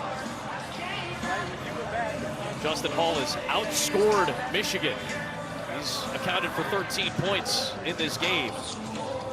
And with a couple of excellent drives with him as the feature, Mike Nolan's team is now trailing by double digits. Well, you know, Hall is just, he's no stranger to production. Remember at Ball State, Adam, he had 318 catches for over 3,300 yards in his career. You know, so this guy is always around the football.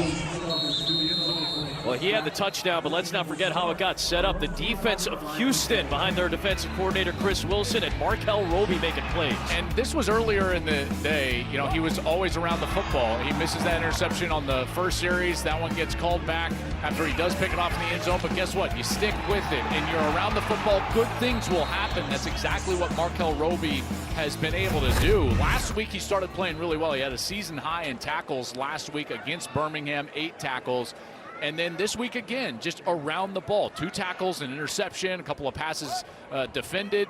And Roby has been one of the better players on the field today for the Roughnecks.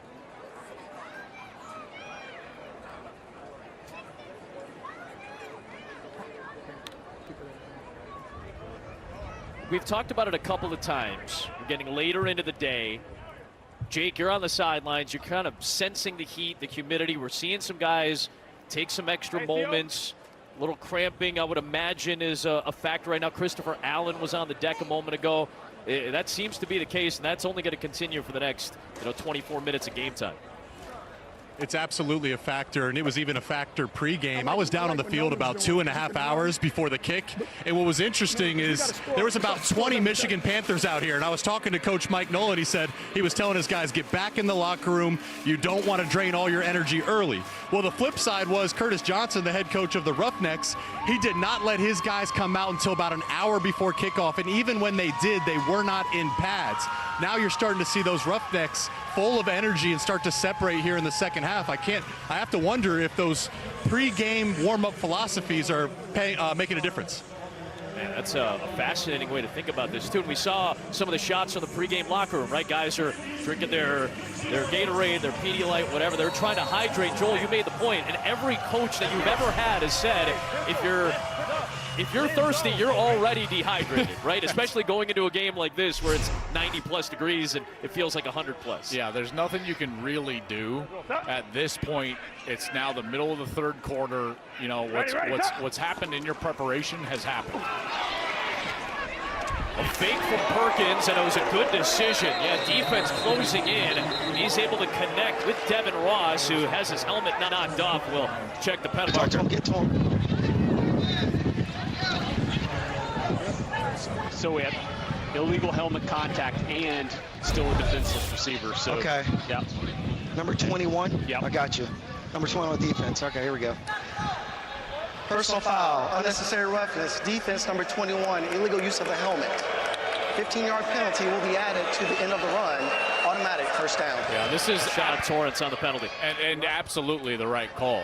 You know, you go down like that and you use the crown of your helmet and you lead and initiate contact, regardless of where he contacted the receiver. Torrance should and is going to get flagged. You cannot use your helmet as a weapon. It just so happens he also contacts him right in the helmet. So it's like a double whammy. He's a defenseless player that gets forcible contact to the head or neck area, and the defender is using his helmet basically as a weapon with the crown. Ready, stop. Michigan sets up near midfield. Perkins with the handoff for McQuarrie. And he takes it into Houston territory with another penalty marker throw. Number 61, number 61. Holding. Offense, number 61. 10-yard penalty, first down. Let's go, come on, let's go. Noah Johnson, his second penalty against him today. I wonder if we can throw a super challenge and just like remove the flags from the officials' pockets for like a drive and just like see what happens. Michigan's had a bunch of them today. 9 penalties now, 14 combined accepted. You got it. They set him back to near 40. McQuarrie motions out. Perkins from the empty set had pressure coming in off the edge quickly, and a good job to get rid of the football fast as he finds Trey Quinn.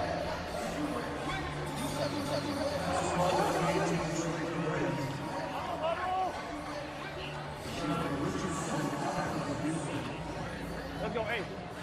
Hit shallow pin. Oh, ready?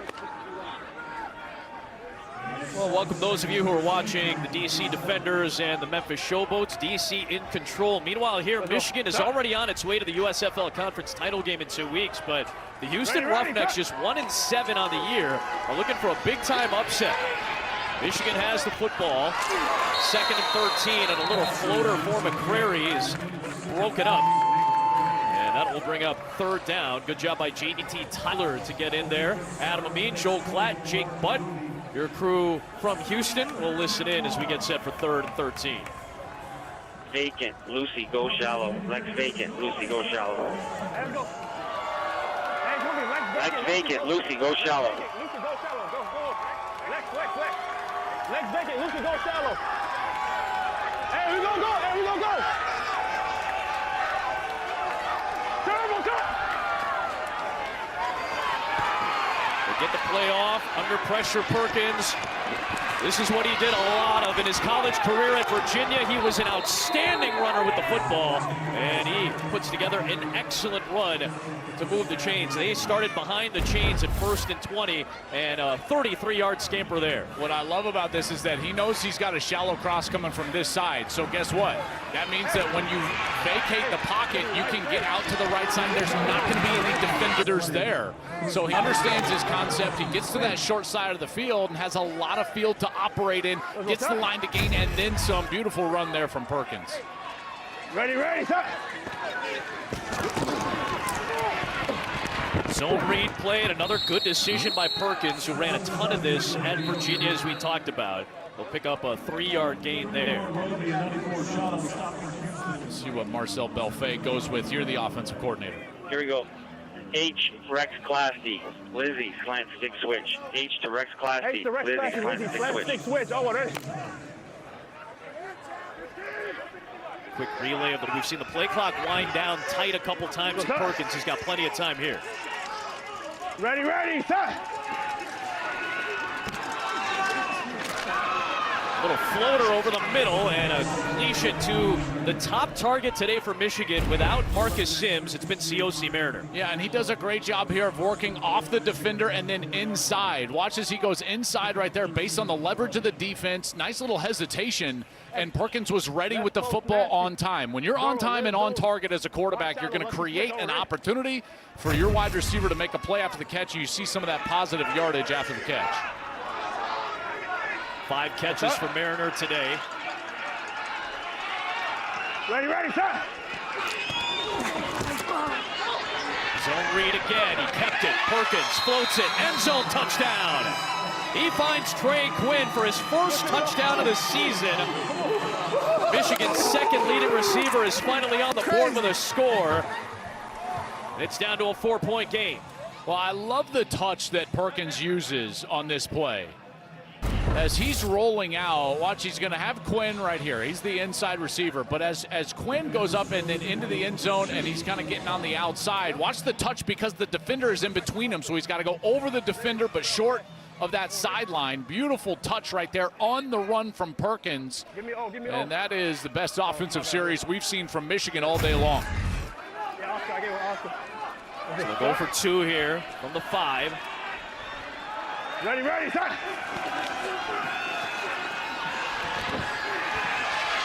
Time running out for Perkins. On the move, Bryce Perkins will not get there. A sacrificing hit. Timeout. Good effort by Keandre Thomas to stop the conversion, but Trey Quinn, the slot receiver, has been a reliable target when they need him, but he finally has a touchdown on this season, and it's a 4-point game.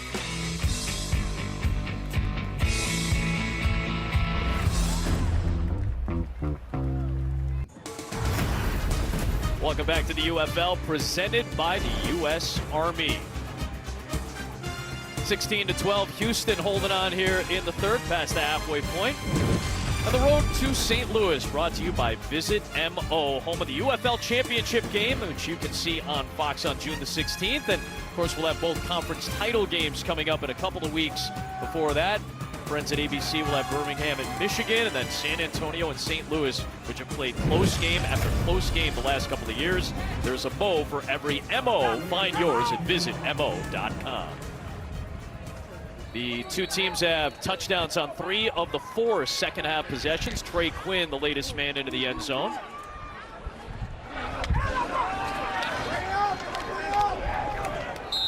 It has been Justin Hall all day, especially here in the second half. His return to the offensive marquee here in the second half. Yeah, and a guy 5'8", 189 pounds, what you've got to do is you've got to get him in areas where he can impact the game, and that's out of the slot and out of bunch sets in particular.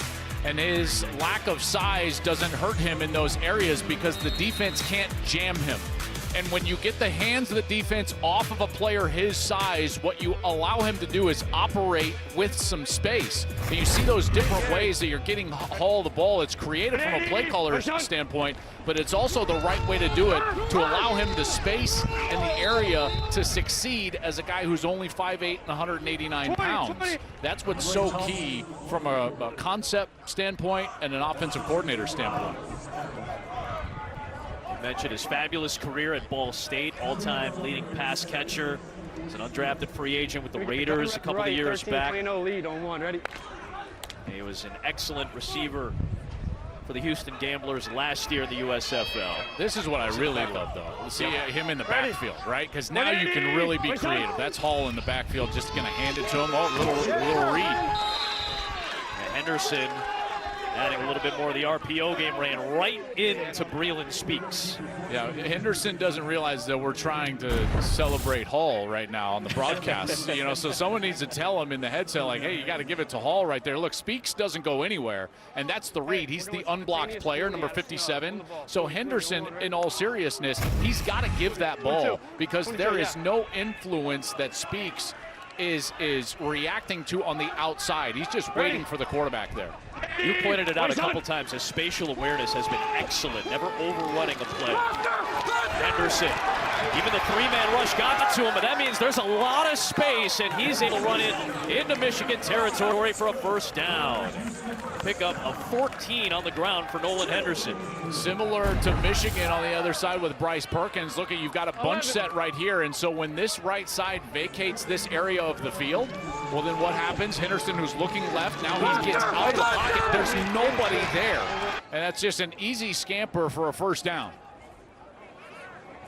Nolan Henderson, the Delaware native, Smyrna, Delaware, ran a lot of RPO at Delaware, a little bit of pro style, then some spread, but he said it's the most amount of RPO he's run since his high school days in Smyrna as Thompson gets bottled up on the outside.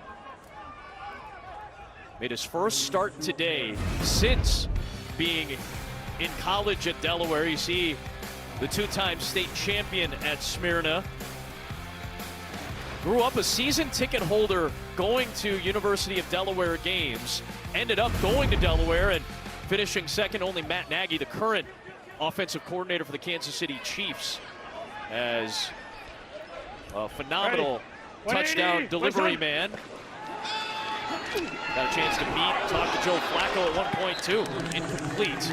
And it'll bring third down and 12. Obviously, Flacco's the name you think of when you think of Delaware football because of his excellent pedigree in the NFL, but it's been a college with a lot of good quarterbacks. Rich Gannon, Matt Nagy had a really good college career, and Henderson was right there with a lot of them. And let's not bury the lead, Adam. A phenomenal mascot. I mean, the Blue Hens. Absolutely. I mean, it's like the minor league team names, you know, it's like they're better than the actual major league team names. Listen, are you a Trash Panda fan? All right, for the Rocket City? Who isn't? Who isn't? I'll get you a hat. Third down and 12. Henderson trying to convert, stepping up.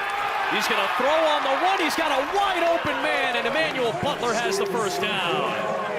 Good improvisation with his legs again by Henderson, and he finds 31 yards. Well, with his eyes up as he just he steps up into the pocket, and his eyes stay up, and a beautiful job here of locating the wide receiver down the field, and then the defense just gets totally turned around, and Butler right there, he can't believe it because he knows that he has room to run. If he was able to stay in bounds, he was going to have a chance to maybe get to that pylon based on the angle of the safety there for Michigan. That's why Butler was so frustrated after the play. Pressure coming this time for the Panthers, and Henderson is able to run past the blitz and take it inside the 10 as Jamin White finally touches him down. Good read again by Henderson, but we have to check this flag as well.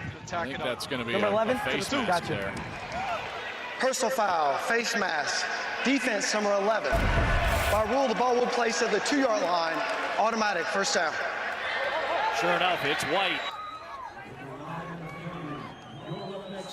Tell you what, Henderson and Bryce Perkins spurring their two offenses, aren't they? And it's really been because of their legs. They get loose, create a first down, and then all of a sudden you find some rhythm within this offense. Both of those quarterbacks are the leading rushers for the teams right now. Ready. 180. My son. Thompson trying to navigate and push, and the Roughneck offense is looking solid right now as Thompson busts through for a touchdown. That is his third in the last 2 weeks.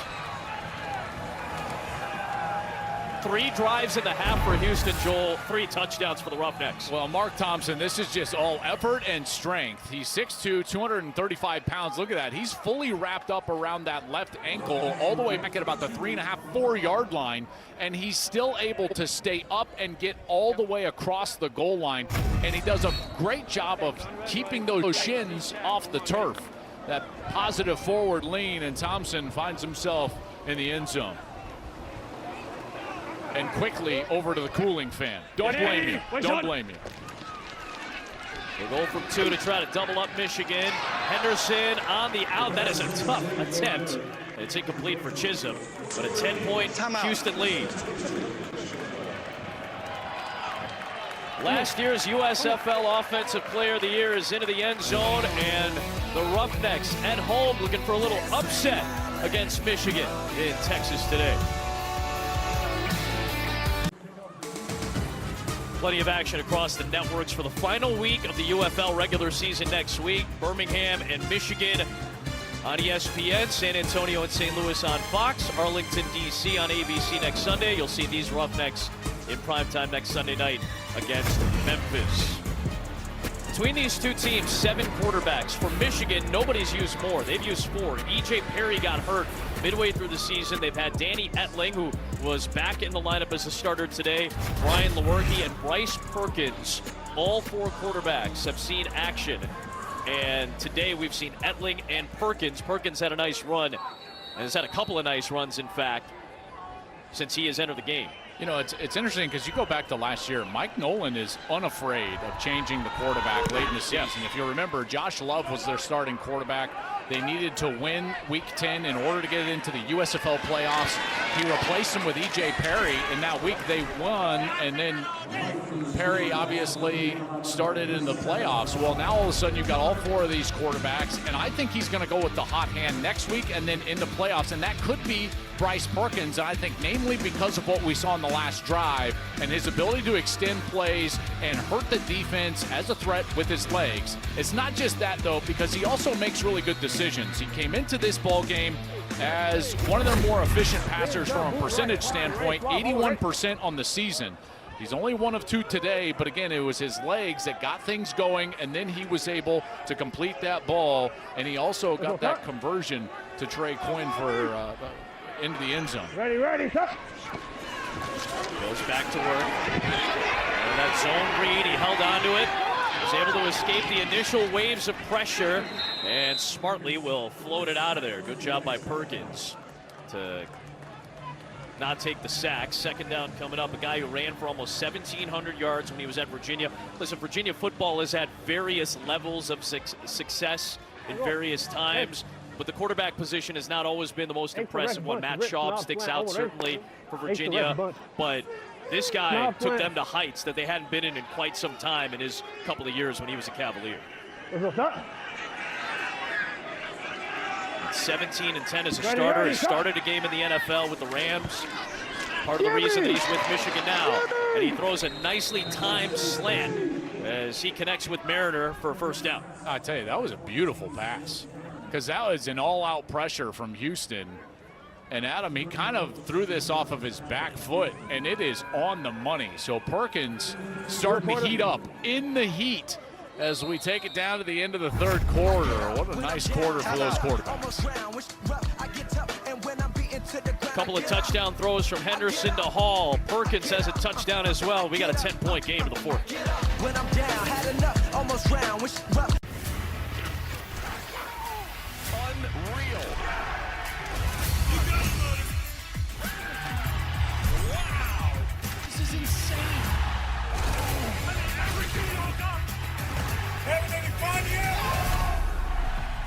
The United Football League on Fox.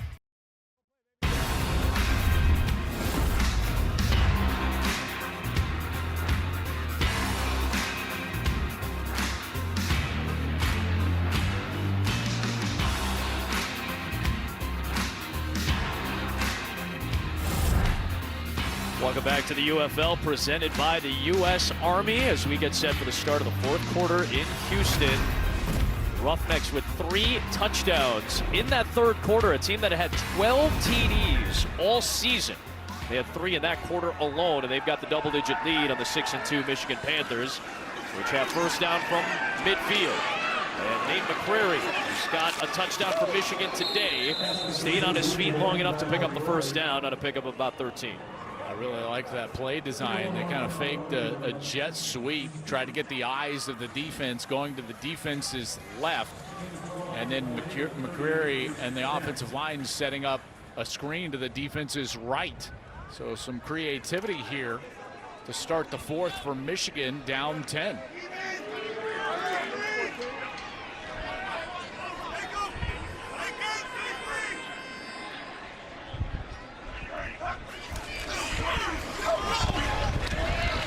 Riding that read again, keeping it. A little jump pass by Perkins as he's able to connect with Samson Nakua, who makes his first grab of the day. How about the jump pass? Perkins showing some athleticism here. Off of the fake to McCreary. He's going to just get out on the outside.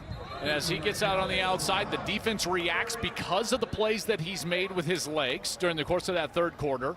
And he's able to just elevate and get that ball right over the top. That's a completion to Samson Nakua.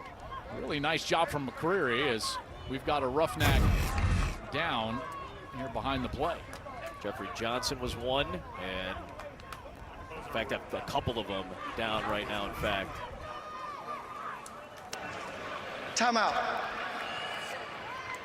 We'll take that time as well. Coming up next, we'll have the Charlotte native Ty Gibbs in pole position as we get set for the Coca-Cola 600 coming up on Fox and the Fox Sports app.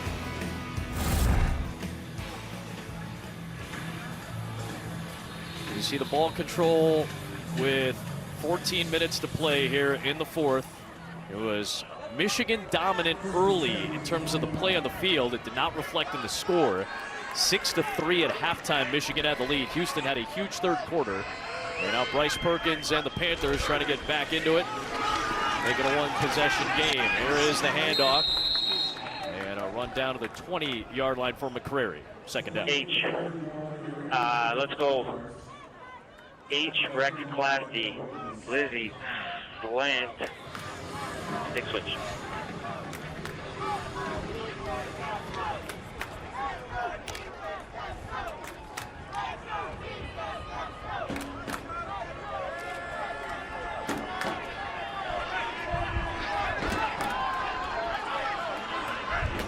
Quinn motions out of that trip set.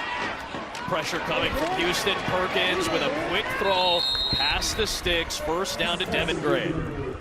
Let's do it again. Let's go left, Liz zone. Left, Liz zone. LT, 11-11.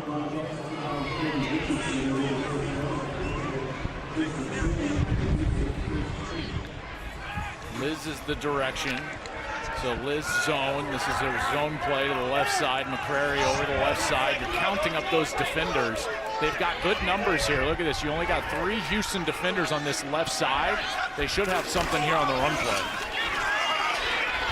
McCrary trying to get away, and he is unable to do so. It was Adam Rodriguez hanging onto the ankles. Lucy, QB drop. You're going to tell them to run the Oscars on both sides for you. Back to legs empty. Lucy, QB drop. QB draw here, Joel, potentially for Bryce Perkins. Yeah, it's interesting, you know, that when it's just called versus kind of a check with the quarterback based on alignment. What you're praying for here as a quarterback is the middle of the field wide open, but they don't have it. They've got a middle linebacker right there. The center has got to release and get up and block him. Draw play, Perkins looking for the end zone. He's got it for the touchdown.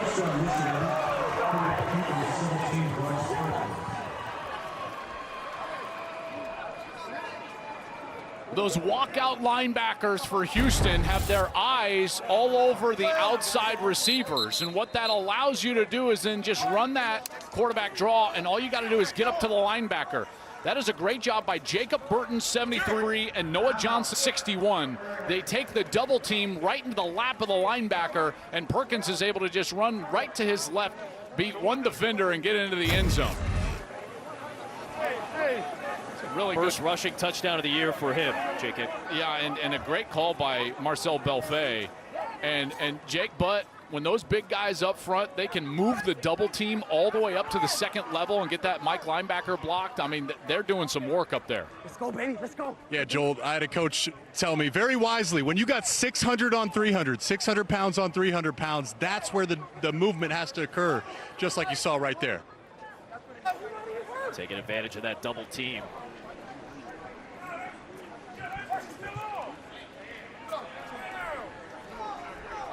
For a Houston player, needed some more attention there after the touchdown. And this Michigan team, they have failed on their last 7 conversion attempts. Try to make it a 1-point game from the 2. Or a 3-point game, beg your pardon, from the 2.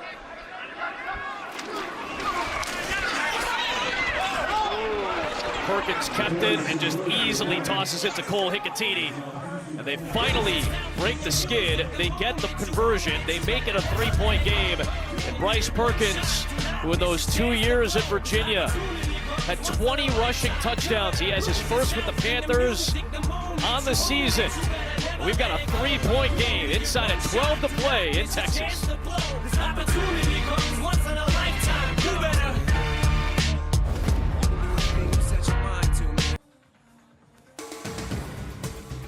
Today's game is sponsored by T-Mobile, America's largest and fastest 5G network. And by Jersey Mike Subs. Be a sub above.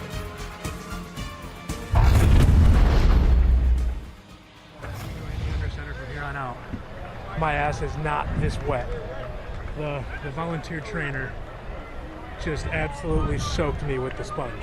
I felt it on my 35, and as I'm sitting there, I try to have it as under there as little as possible because you're just dripping on my Go pistol then. Yeah. I just want you to know that a lot of it's sweat. Go pistol? Yeah. Because like I handed that ball off, and I literally am dripping from your ass. But you just soaked me, so now I'm like. So now you're even worse? Now it's Can I get a feel? Some of the nuanced perils between center and quarterback on the exchanges, Joel. This is what they're talking about, the sponge. I can just tell you, like, this is a real thing. This is a real thing. When it gets hot like this, and normally in fall football, it's at the beginning of the season. Here in spring football, it's at the end of the season. But I can tell you, I played with a center that was such a sweater, or he sprayed, like, doused himself with a water bottle so much. And we were under center, so when he would snap me the ball, it would literally kind of like splatter. I mean, it was horrendous. There is the return. Let's go. We got an inside joke, but speaking of sweaters, here's Jake Butt. He's with Bryce Perkins. Bryce, man, it seems like everything's working here in this second half. What are you seeing out there? I mean, we're executing, a couple plays right here. We slid. We kind of we're lolling kind of in the first part of the second half, but we did a good job of bouncing back and just executing our plays that we run routinely and taking what the defense gives us. That's the biggest thing. It seems like your play caller, Coach Belfay, is really dialed in, giving you great plays to go utilize your legs and your passing game. What has the communication with him been like here in the second half? Yeah, really just stick to your read keys, and when the play's there to be made with your legs, do it. But never pass up an open guy. When you got it, and being able to stretch the defense out, gives you a lot of time and a lot of open vacancies, for those guys to get open. And you guys have rotated a ton of quarterbacks throughout the season. I'm looking at you and the entire quarterback room having a conversation here, looking at the iPads on the sideline. What are you guys talking about? Yeah, just different the looks that we got in the last drive, and things we can clean up. And that's the good part about having great guys in the room is that we all can communicate and come off on the sideline and tell each other what we saw. Awesome. Thanks, man. Great stuff, Jake. Appreciate the time from Bryce as well, as Nolan Henderson is leading this Roughnecks drive up by 3 inside of 11 minutes to play. You know, and we've talked about the temperature quite a bit and the fatigue that's clearly showing up on the defensive side for both of these teams. Shouldn't be lost on us here on the broadcast that Perkins and Henderson did not play the majority of the first half. Yep. So Nolan Henderson, number 14, the quarterback for Houston, and Bryce Perkins, the quarterback for Michigan, they are the freshest players on the field so far here in this second half. 3rd and 3, and Henderson looks like it on the move. He's done that a bunch so far in his stead in the second half in particular, and a fresh set of downs for Houston. Yeah, and to that point, Henderson now, he's the leading rusher for Houston. So, Adam, he's 6 for 40 yards, 6.7 per. Bryce Perkins, he's the leading rusher for Michigan. 3 for 47, 15.7 per rush. And they're the freshest guys on the field. I got you.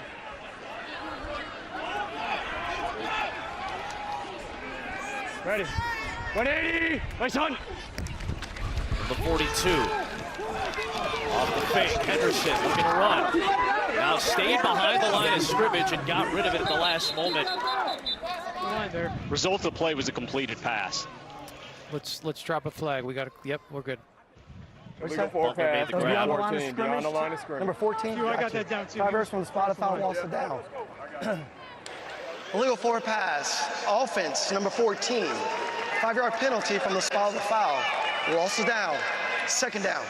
So we thought for a second he was still behind the line, but properly called by the officials as Henderson broke that line of scrimmage before passing it.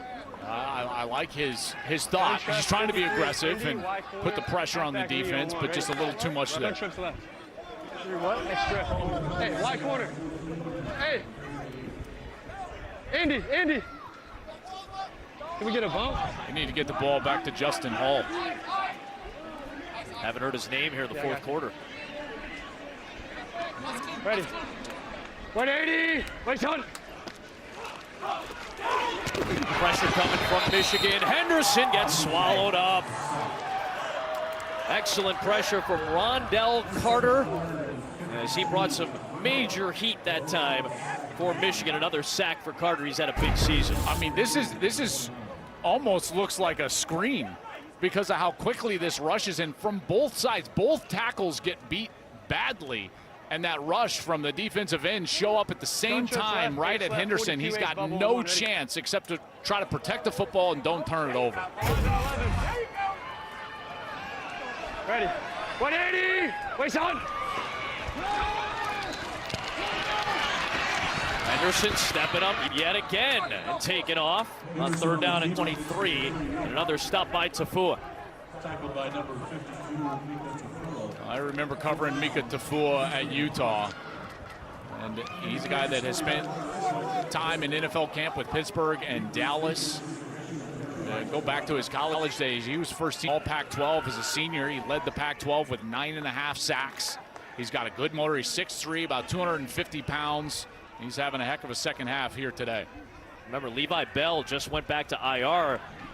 Tafua was cut to make room for Bell. Bell gets hurt. They bring Tafua back, and he makes back-to-back plays. Bobble of the punt, but it's recovered by Terry Wright, and he will not make it too much further. Took a hard hit. Bryce Perkins back out there, trying to regain the lead for Michigan. You see Wright with Torrance coming in hard on the hit.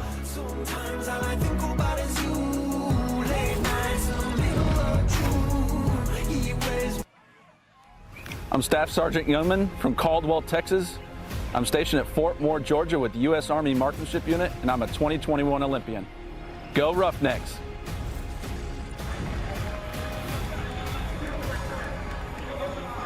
Special military shout out in honor of Memorial Day weekend. Phillip was a representative for the U.S. at the 2020 Summer Olympics in Tokyo as a skeet sharpshooter. 15 yards added after the Torrance hit. It was deemed a penalty, Joel. Yeah, look, you can't do that. He lowers his head, initiates contact with his head. It's the second time we've seen him specifically do that today. I won't be surprised if even the league looks at that during the course of the week, because those are both of the fouls on Torrance have been egregious uses of the crown of the helmet.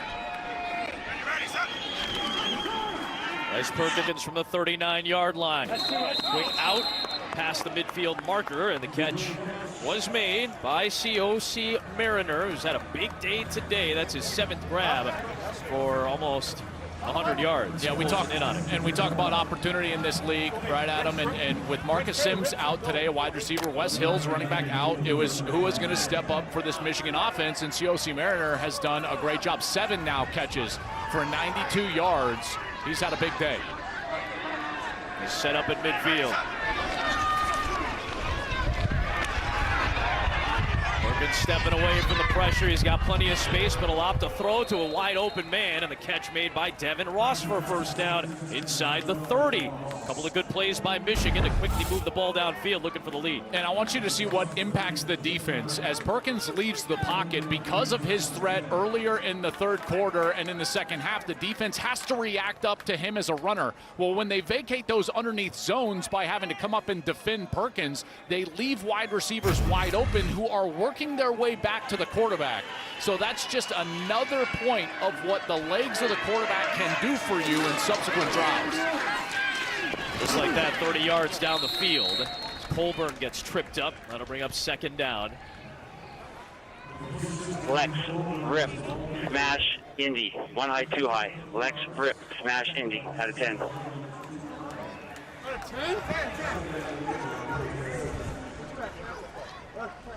Hey, let's go. Hey, Lex rip, smash to the left, Indy to the right. Ready?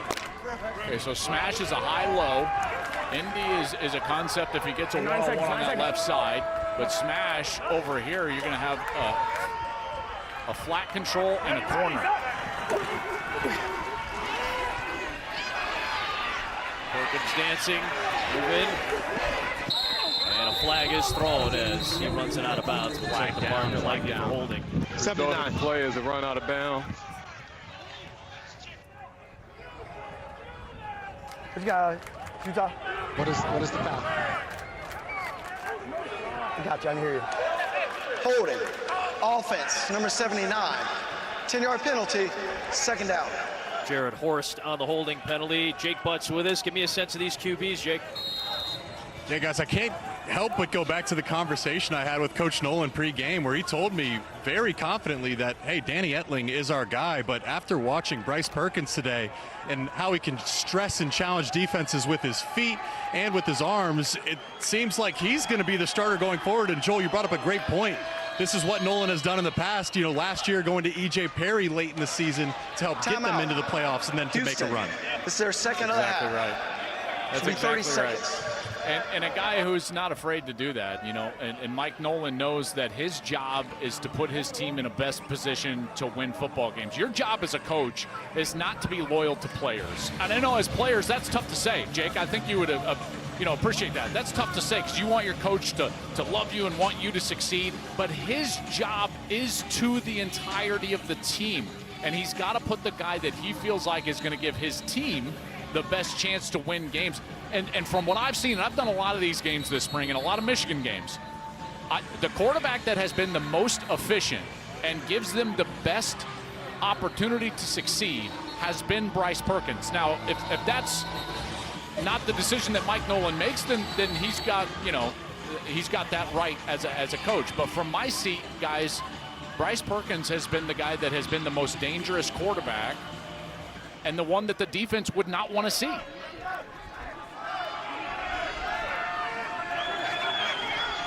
Trying to rally Michigan after trailing by double digits twice in the 2nd half. Perkins, quick throw, slant, and another interception nearly. Instead, coming out with it was Mariner. He ripped it away from the defender. Hold on, whistle. Hold on. What's the ruling on the field? That's what I need to know. You have a catch. Leon, come on, man. Down. You have a catch and down. That's what you have. Got you. Is that what you? Okay. Got it. Catch and down. It's going to be 3rd down, right? The ruling on the field is a completed pass. 3rd down. Wow, Jimmy Moreland was about to take that ball away, and Cioce Mariner just saved possession and maybe the game for Michigan. That's incredible from Mariner. He turns into a defender and rips the ball out and secures it for the catch. Wow. That is insane. This look right here, our camera crew here in Houston, it's tough for them as well. That is an incredible look, and all of you men and women of our crew are doing an exceptional job, and thank you for those pictures, because that picture was perfect. Really saw Mariner, you said, basically turned into the defensive back to rip it away from the receiver. 3rd down and 14, pressure on Perkins, spinning away and running. There goes Bryce Perkins, 1st down and more. He's inside the 10. Well, Houston gambles here defensively, but here's the problem. They blitz, and they've got 0 coverage behind, which means that you've got man-to-man out there, and as soon as you've got man-to-man with no free safety, Officials timeout. there's nobody left for the quarterback. It's an all-out blitz, and all Perkins has to do is beat the one unblocked player in the front. He's able to do that with a simple spin away from Jimmy Moreland, and then there's nobody there to defend him. Perkins doing an excellent job with his legs. A 25-yard run there for Perkins. He's been huge on the ground since he stepped in here in the second half. What a second half performance by Perkins. Well, this was his first series, and Houston came out of the blocks gangbusters in the second half. They got the pick there from Roby, but then Perkins settled down. He used his legs to set up a score. Here he uses his legs to score. Perkins gets into the end zone on a quarterback draw, and then right there, stepping away from that blitzing edge player from Houston, Jimmy Moreland. I tell you, that was great, but it wouldn't have happened unless Cioce Mariner saves the game for Michigan. I mean, Houston's about to pick that ball off, put their offense on the field, and Cioce Mariner goes up and over the top and is able to steal that ball from the defender, and Mariner is shaken up a little bit here on that last snap, but boy, that play, I mean, there's nothing in the stat sheet that is going to give Cioce Mariner a bunch of credit, because it just goes down as a catch for whatever it was, 4 or 5 yards. But that play that Mariner made was incredible. Play clock winding down, and a timeout. Michigan, this is their first of the half. They're yelling at the official about the play clock there. The entire team, did you see the entire team? Yeah. Jake, you're down there on the sideline. The entire offensive line started yelling at the officials. Got to fight for your team, Joel. Got to fight for your team. That's why that's how the big boys do it.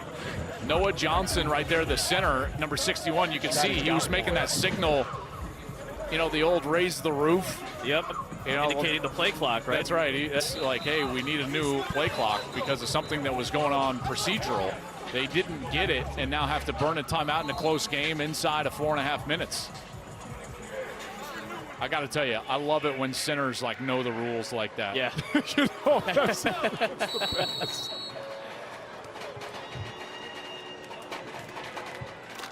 .4:17 remains. Michigan has 2 timeouts and its challenge. Houston lost its challenge and a timeout. They have 1 timeout left. 1st and goal inside the 10 for Michigan, trying to regain the lead.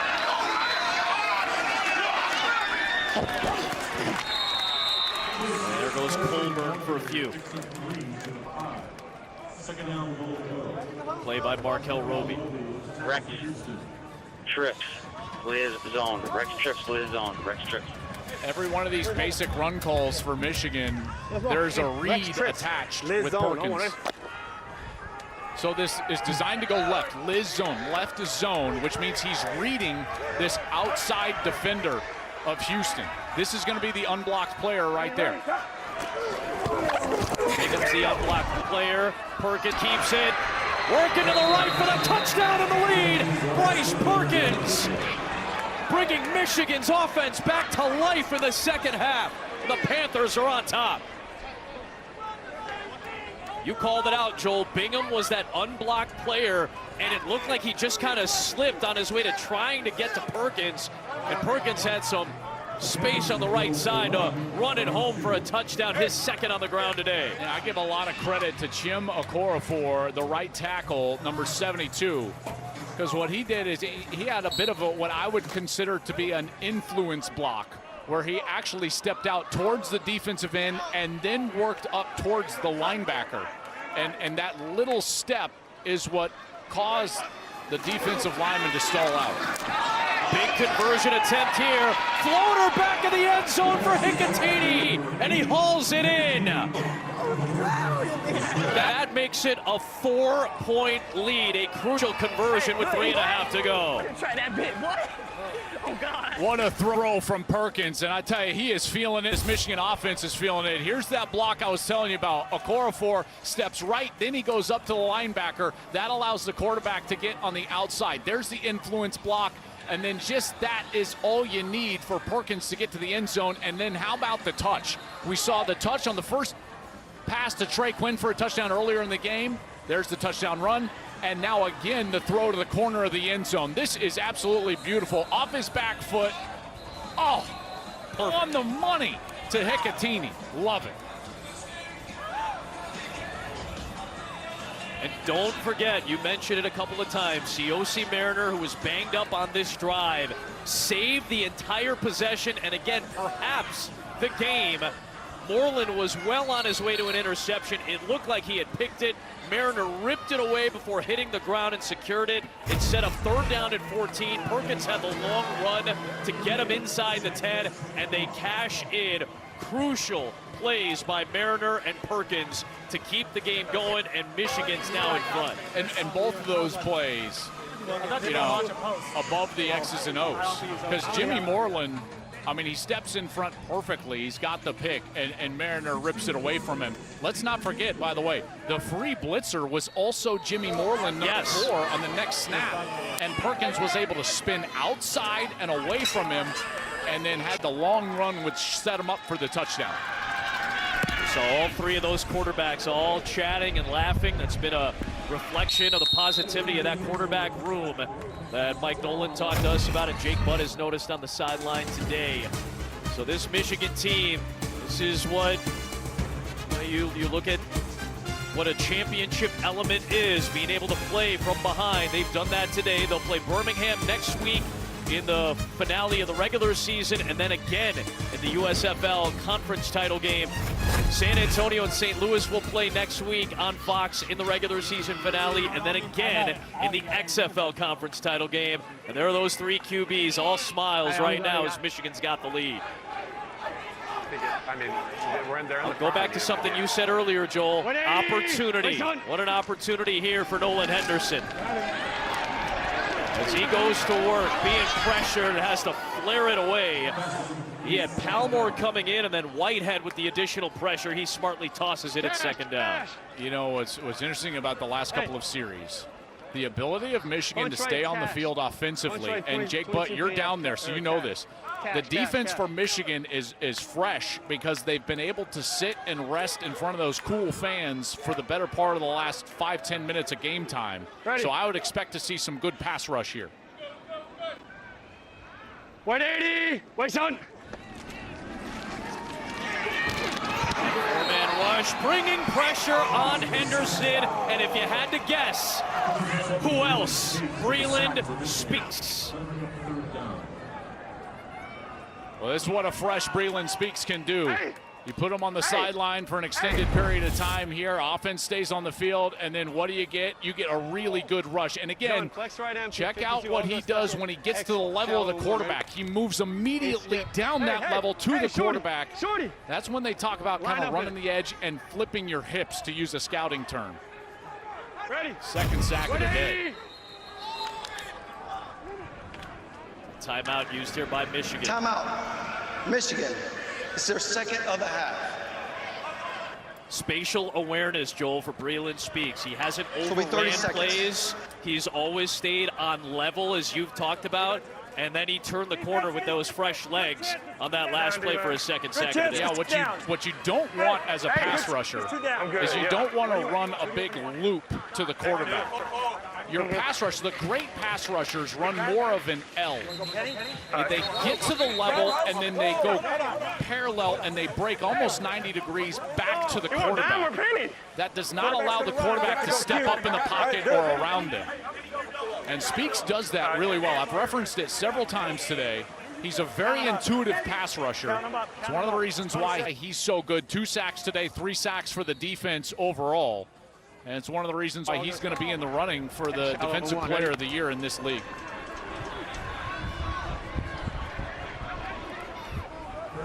Two down territory right now for Houston. They don't need to get it all back on this one play. Still 2:25 remaining. Just a 3-man rush this time. Henderson has a man underneath. And here comes Chisholm, who's had a quiet day for the most part today, but he comes up when they need him. Just his second grab of the afternoon, and it comes at a big time for a big conversion. He picks up 21. Now what you would want is trying to get a snap here before the 2-minute warning. Just give me one. Give me one. They're not going to get it because they're trying to substitute. Yeah, and that clock's going to get down to the 2-minute warning. Timeout. 2-minute warning. Well, after an anemic offensive first half where we saw 9 total points, the offenses have heated up in the heat of Houston today, and 2 minutes remain, and yet another tight one.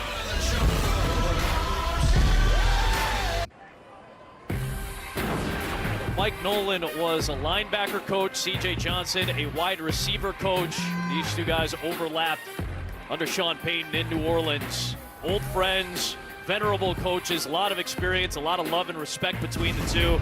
But right now, their teams are locked in a tight one with 2 minutes to play. You know, because you got something through the middle and you got something over the ball. I'll give C.J. Johnson a lot of credit. This Houston team, it's a 1-win team. They're not going to the postseason, and they've showed a lot of fight here today, and now in a position to go down and try to take the lead.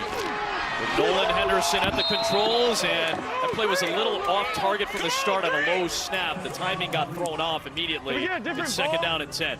He wants a different ball. Hey, Flutie. We heard him talking about the humidity. Guys are throwing water on themselves to try to stay cool. That has affected the ball at times. Game block operator, please place. You're good. 1 minute and 50 He's kind of in seconds between. I thought left. maybe he was going to hook up. I was just going to put it on you. Thank you. Jack Kramer is the center for Nolan Henderson. I got you. I remember talking to Tom Brady about this a lot when he had Ryan Jensen in Tampa Bay in his first year with the Bucs. He talked about this with David Andrews, his center for 4 years in New Orleans. Absolutely. He did not appreciate the wet ball. I don't quarterback does. Second down, here is Henderson, looking deep, nothing downfield, the pressure got to him, and now he takes off, trying to get out of bounds and does.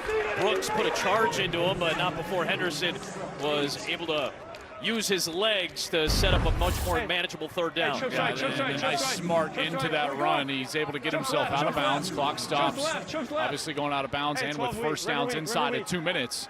So saving a bit of time. They've got plenty of time. They've got good field position here, but a big couple of snaps here got them the chains. 3rd and 2. Here comes Thompson. He's got the first down, and he speeds ahead near the 45-yard line. Hey, Chooks left. No challenge, only one timeout remains for Houston. Hey, why rapper? With 102 seconds to play. Now the clock begins to move inside 100. Extra. 53. Halfback read. Halfback read to play. Ready. 180. Wait, son. 4-man rush. Henderson has it batted into the air. Excellent job by Walter Palmore to get those big paws up there at second down. Go cash.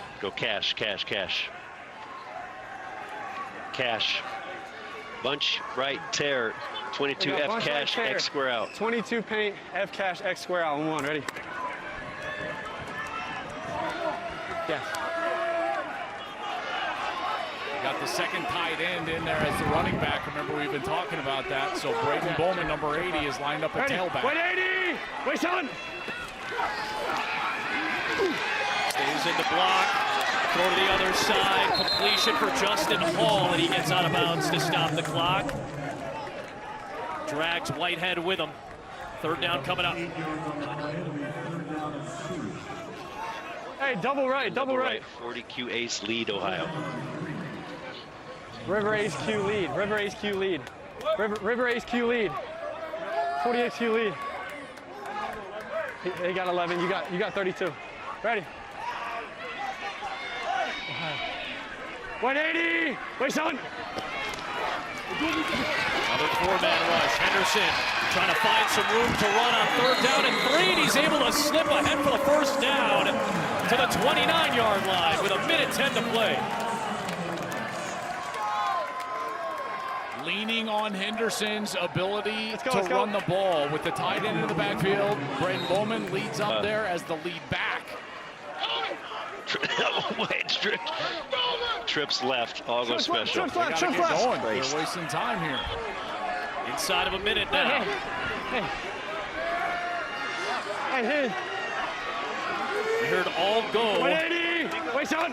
Some deep routes coming for Houston. Henderson looking. Still trying to buy some time to let those routes develop, but nothing downfield. Good coverage by the Panthers on the back end.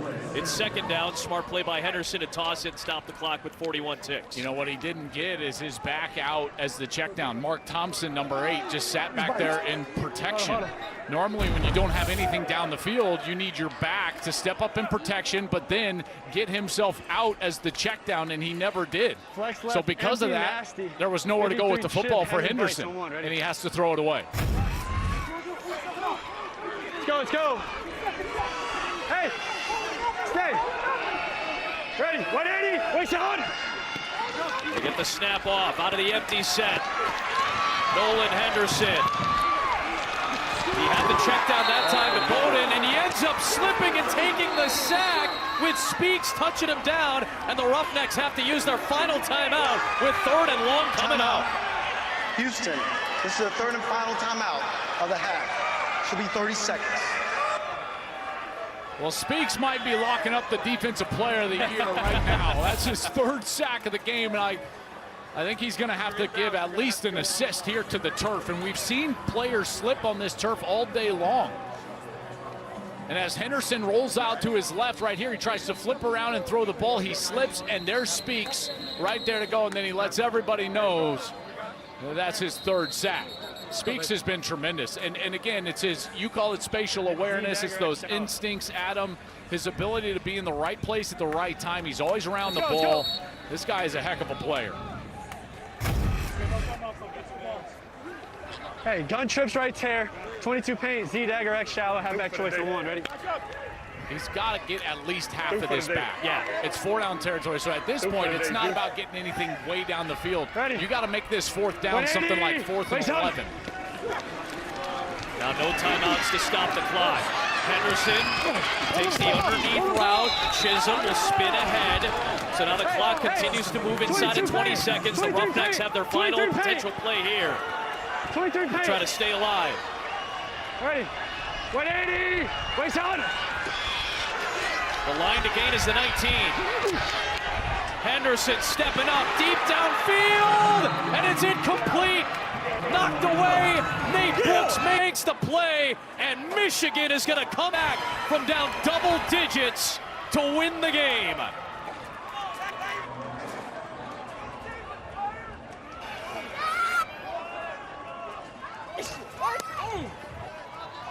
At the end of a game, effective temperature on the field, near 110 degrees, and that defense came up with a couple of great stops.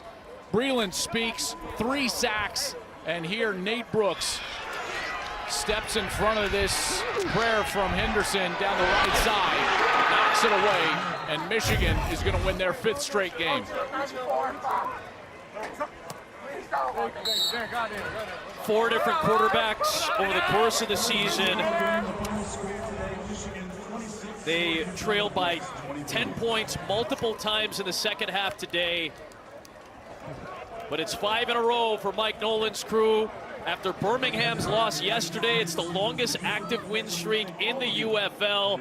And speaking of which, the next 2 weeks, it'll be Panthers and Stallions. A tune-up perhaps next week, and 2 weeks from now, it will be the USFL Conference title game. As we bring you our players of the game presented by Simply Spiked. Perkins was excellent in the second half. Speaks was awesome all game and all season. Well, I mean, these two guys, both of these guys played incredible football. 6 tackles for Reeland Speaks, 4 of them for loss, 3 sacks, a PBU. You know, and then you look at what Bryce Perkins was able to do today. He was their leading rusher, 6 attempts for 76 yards, and then it was his efficiency throwing the ball. 12 of 15 for 121, touchdown, a conversion. Both of those guys were incredible. Final score, Michigan 26, Houston 22. Coming up next, NASCAR race day from Charlotte and the Coca-Cola 600. For Joel, Jake, the wonderful, hard-working women and men of our Fox Sports crew out in the heat in Houston, Adam, Amin, Singh, So Lug. A thriller today from Texas.